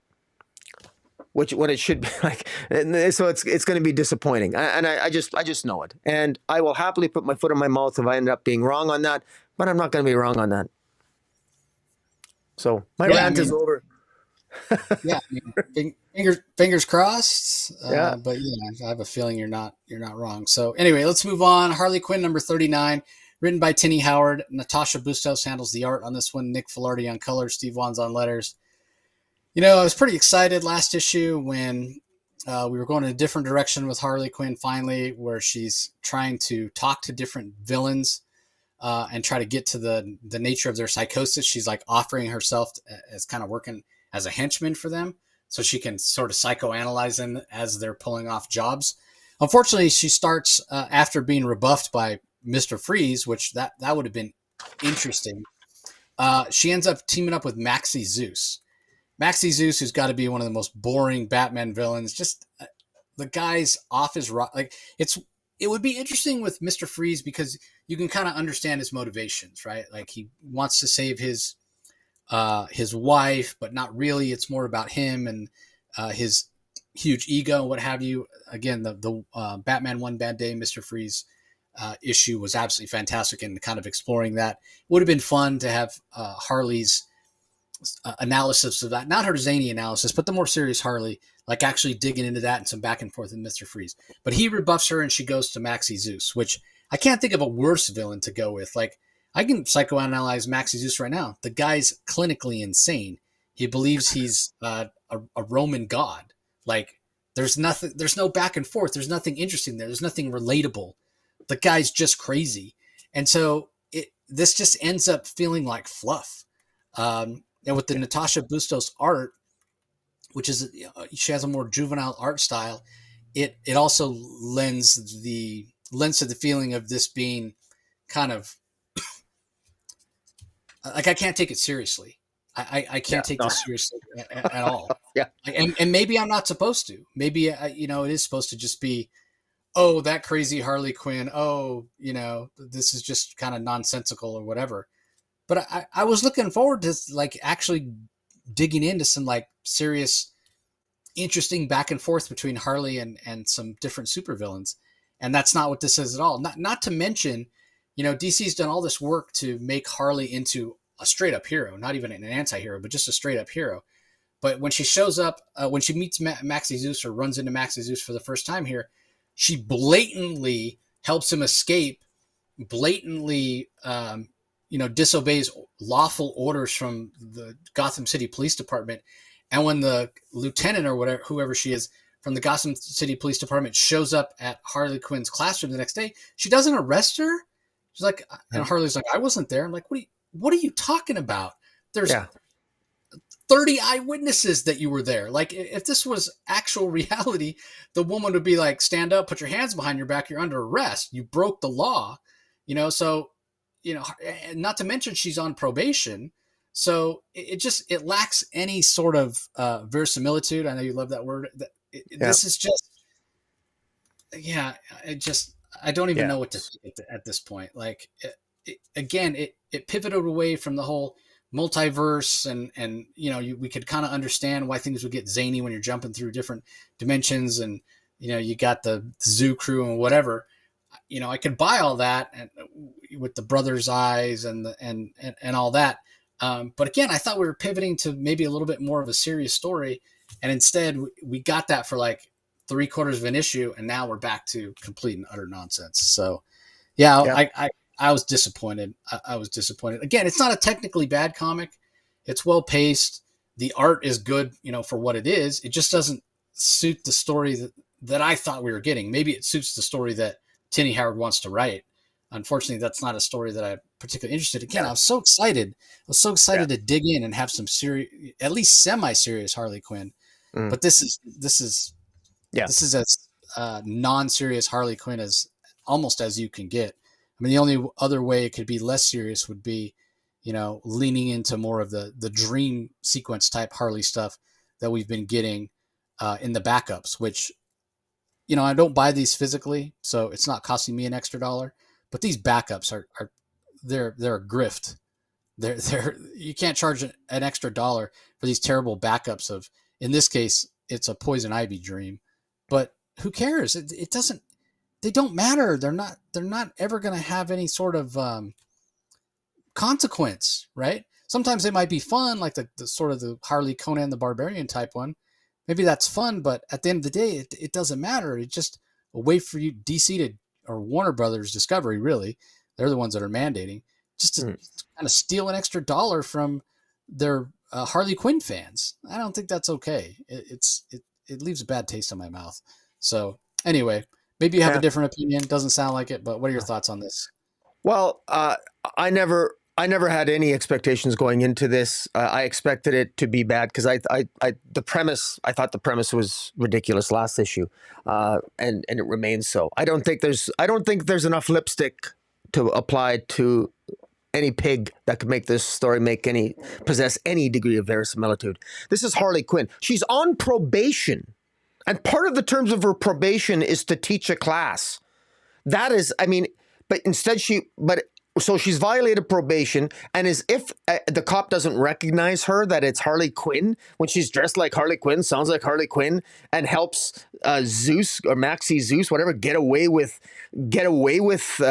helping a criminal escape. And not only that, she confronts Robin and Robin knows that she's up to no good, and Robin doesn't seem to care, and he just gives her a verbal warning. This is just again we're two white guys complaining about a Harley Quinn comic. So I guess it's supposed to be a joke. It's supposed to be, but there's nothing. Quite frankly, this is how I would have approached it. It's still a bad way to approach it, but it's better than this. We just finished a questionable sanctuary story in the pages of Green Arrow. If you were to tell me that Harley Quinn wanted to create a secret sanctuary for supervillains that need help but don't want to do it in the context of Arkham Asylum, or they don't want to do it in the conventional way because they don't want the good guys, they don't want government officials to know of their state of mind, and they want to do it covertly, and basically have a villains sanctuary just for villains, and that Harley Quinn may be putting together that behind the scenes, doing something serendipitous behind the scenes, and as crazy as that sounds, at least that would be kind of fun, and she'd have to pull the wool over the eyes of Batman and the Bat family, and you can go be a little zany on that, and maybe go with that. But this is, I don't know. I agree with you. This whole thing just sort of like, I just sort of shake my head.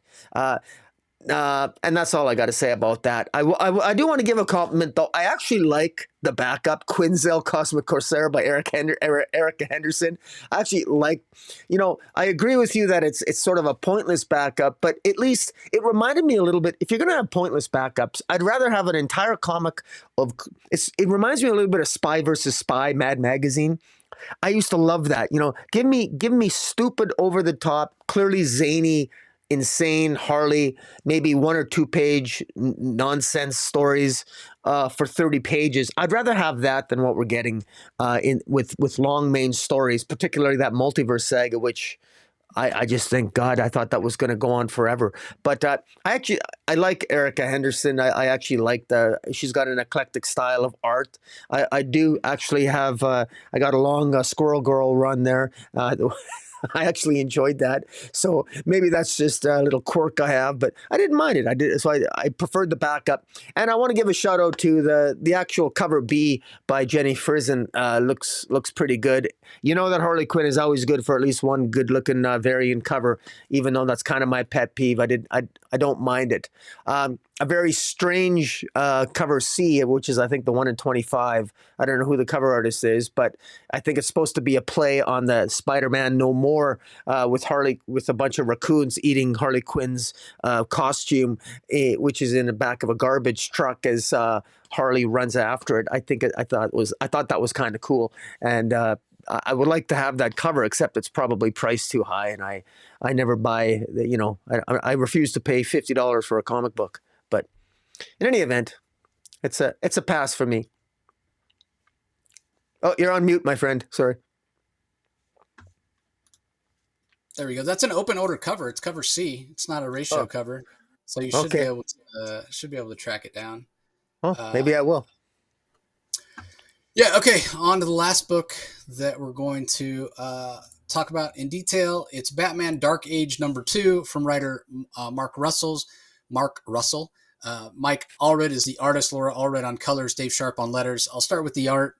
I am such a fan of the storytelling aesthetic of Mike Allred, and his wife Laura is the perfect choice. She understands his sense of style so well that her colors always shine. Now, that being said, I've never been a fan of Allred's art because I don't care for the line weight. His line weights are so thick to me that it makes his images feel less fluid. And what I would love, and again, this is just my personal, completely subjective opinion because the guy is a legend and has a huge fan base. I would love to see him use a different line weight. Like, dude, Mike, draw this particular page and use the lightest line weight possible. And I just would like to see what it would look like. And it might turn out that for his storytelling sensibilities, a lighter line weight wouldn't work. Like, I could look at it and go, oh, that's awful. Just go back to, doing what you're doing. Not that he needs to listen to me at all whatsoever. The guy's, a huge name and has made a career for himself. I'm just talking about what about his art that I don't want to say that I find it off-putting, but why I'm not a huge fan of his art. Like, it's just the line weights. They're just so thick. So all that being said, I still absolutely love this issue. I love this idea of these Dark Age stories where it's basically a parallel DC universe. This is a Black Label book where it's 20 years before the events of Crisis on Infinite Earths, where this reality is going to be erased from existence. Pariah, the character from Crisis on Infinite Earths, who is doomed to watch these realities be erased, is already there so that he can, be subjected to the torture of seeing this reality be erased. He's already there. He's actually the head of Wayne Enterprises and help, predicting the future, a future he already knows in terms of stocks and helping Wayne Enterprises make all kinds of great business decisions and what have you. And the fat cats are getting richer. And meanwhile, they framed Bruce Wayne And in this reality, Bruce was not with his parents. He stayed at home the night they were gunned down in the alley. And that really led to sort of a despondent and reckless young Bruce Wayne who would wander the streets at night and get in fights and what have you. And as his 18th birthday approaches, the fat cats on the board of Wayne Enterprises, they don't want Bruce Wayne to come in there and upset the apple cart. So they frame him for assault and all this other stuff, and they get him thrown in prison. Well, this is as oftentimes Mark Russell does in these flashback type stories. He did it in Life Story Fantastic Four, or Fantastic Four Life Story, or what have you. And he did it with Superman Dark Age. He mixes in real life events. So around this time, the Vietnam War is going on. So Bruce Wayne is in prison in Blackgate Penitentiary, and it's not enough for him to be there because he'll get out eventually. So the people on the board of Wayne Enterprises are even going one step farther. They want to have him killed while he's in prison, because that's not really going to raise any eyebrows, right? If you just have him assassinated when he's out, then it's going to be a big police investigation and what happened or whatever. But if he's killed inside the walls of the prison, you just chalk it up to prison violence, right? And there's not a big investigation or whatever. They can sweep it under the rug. So Bruce is, struggling to survive. Because again, this is not a Bruce Wayne that's, been trained to be Batman or what have you. But somebody is looking out for him, because Sam Lane, Lois Lane's father, shows up and says and offers to commute his sentence in return for him going to war, going to Vietnam. And he's supposedly going to Vietnam to be a swim instructor in Saigon. But really what he's doing is he's joining this covert black ops team that's led by somebody, maybe you've heard the name Ra's al Ghul. And so there's some other people whose names, you see here. I think there's a reference to an Oliver Queen and some others that are kind of those street level type characters that are part of this unit as well. And so that's what he does. He trains under Ra's al Ghul for a couple of years, becomes very formidable, what have you. And then he disappoints Ra's on a mission one night, and Ra's basically leaves him behind, and the rest of the covert ops team moves on. So he returns to Gotham and reconnects with Lucius Fox. He sees the terrible things that are happening, how there are so many people being marginalized and exploited and what have you. And we get the first image here, the first instance of him donning the bat costume. You can see it there if you watch this on YouTube. Doesn't even have the bat on it yet, but this is him working with Lucius Fox to, fight for people that need somebody to stand up for them. So again, it's a completely different take on Batman in a lot of ways. Maybe you could argue a more realistic take on Batman, but there's enough touchstones into the Batman that we know, into the mythos we know, to make it feel familiar and make it feel like it works. So I love this. As much as I'm not a fan of Mike Allred's style, and I wasn't a fan of it on Superman Dark Age either, or Superman Space Age. That was nominated for an Eisner, and I had Mark Russell on the show to even talk about Superman Space Age because I just loved it. I thought it was so well done. This is just as good, if not, dare I say, better. Even though I'm much more of a fan of Superman than I am Batman. I think maybe due to the success of Space Age, maybe that's why Mark has a little more freedom, or maybe it's just Batman as a character leads itself to a little more subversion. Because the thing is, like, Superman's origin kind of stayed the same, and it was more about kind of what was leading up to the crisis on Infinite Earths, like, the few years leading up to it, and then what would happen after, we saw Superman, and, I won't spoil it, but it was fantastic, and it really leaned into the idea of Superman as a symbol of hope and kind of an unrelenting faith and belief in humanity and good, which, that's at the heart of who that character is. That's not what is at the heart of Batman. At the heart of Batman is that relentlessness, that tenacious desire to fight for those that can't fight for themselves. So he's a different type of character that would involve a different type of story to sort of fit into this aesthetic of the world, this Mark Russellverse, if you will. So yeah, there's nothing about this that I don't like. As much as I'm not a huge fan of the aesthetic of Mike Allred's art with those heavier line weights, it I can't say it doesn't suit the story. So yeah, I'm a big fan of this. As much as I liked the first issue, I thought the second issue was even better. So what are your thoughts on it?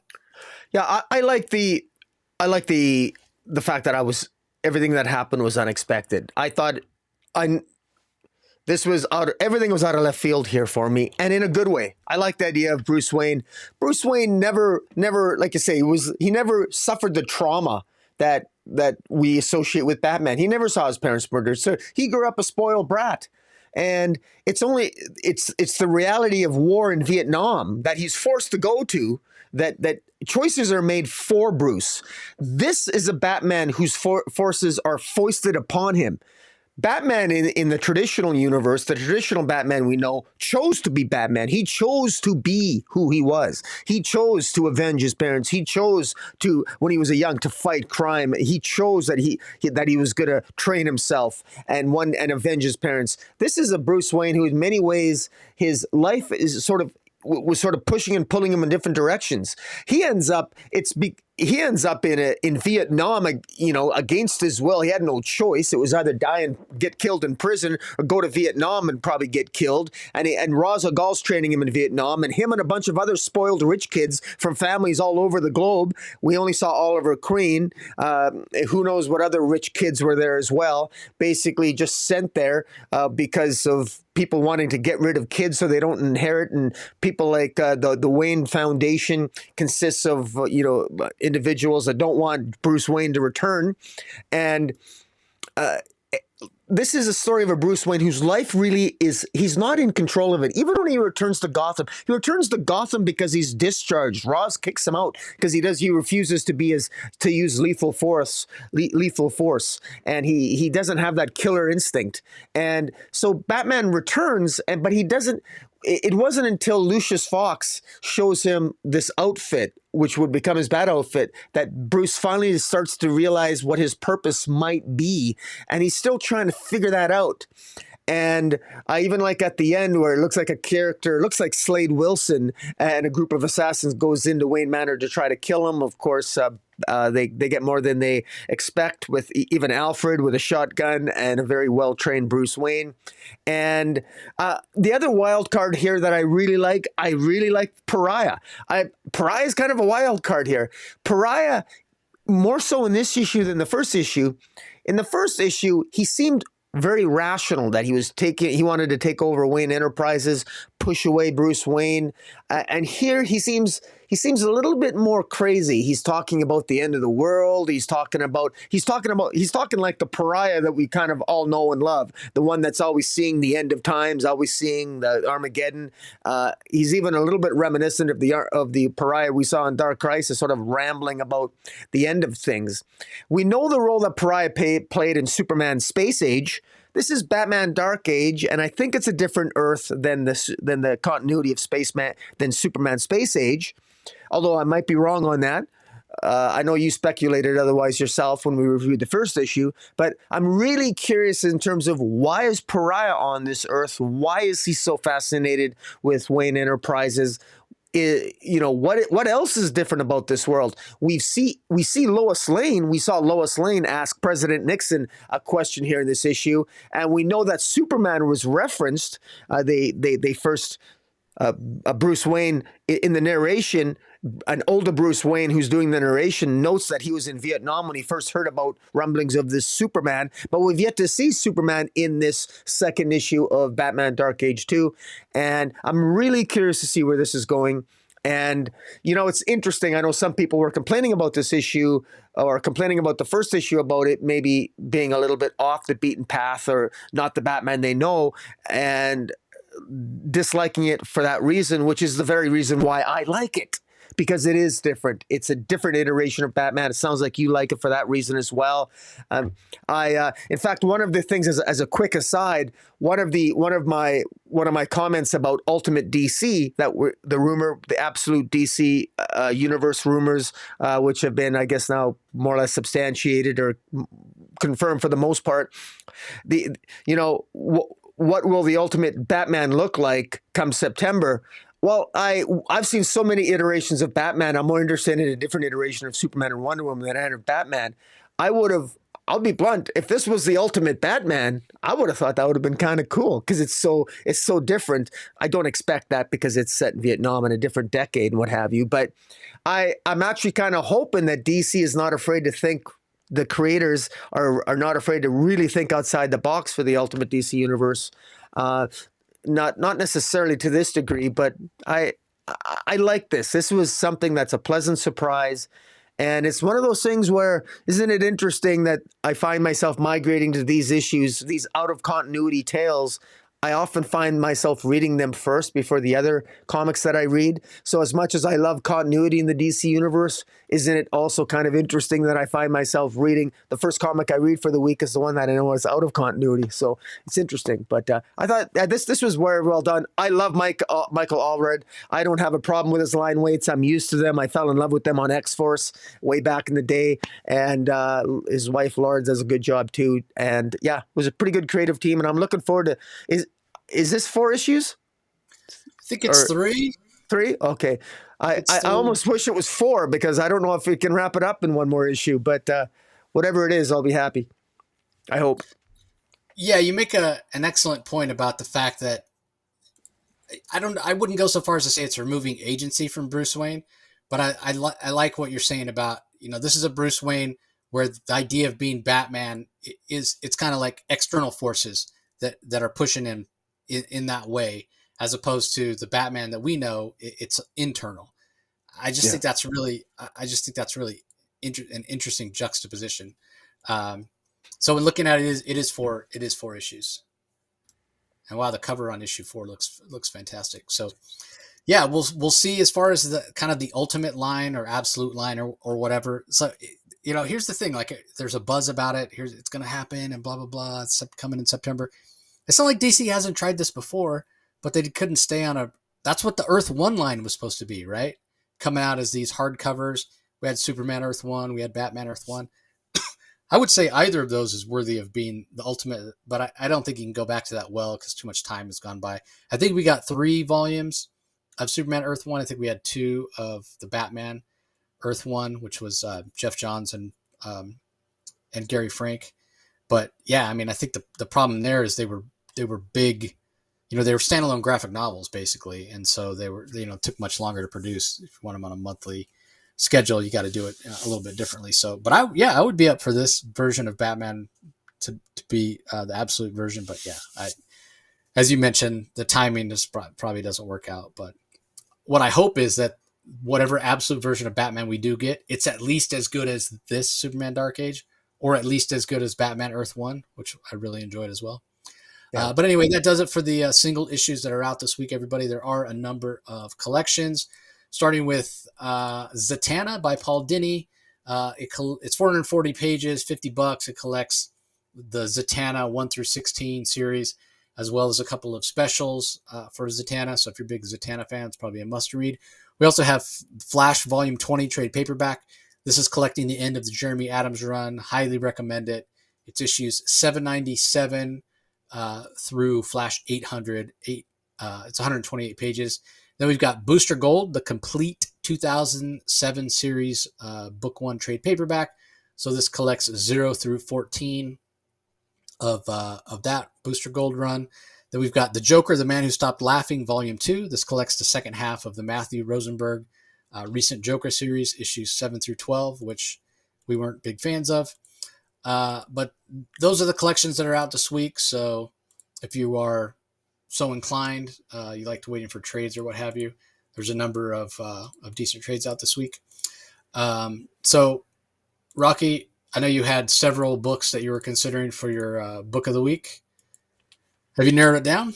Yeah, I did actually. I thought about it, and I do have to go with. I'm going to go with Detective Comics. Because it just for me it was a payoff. I felt the crescendo. That was the name of the issue, part 1 crescendo. I felt Batman coming back.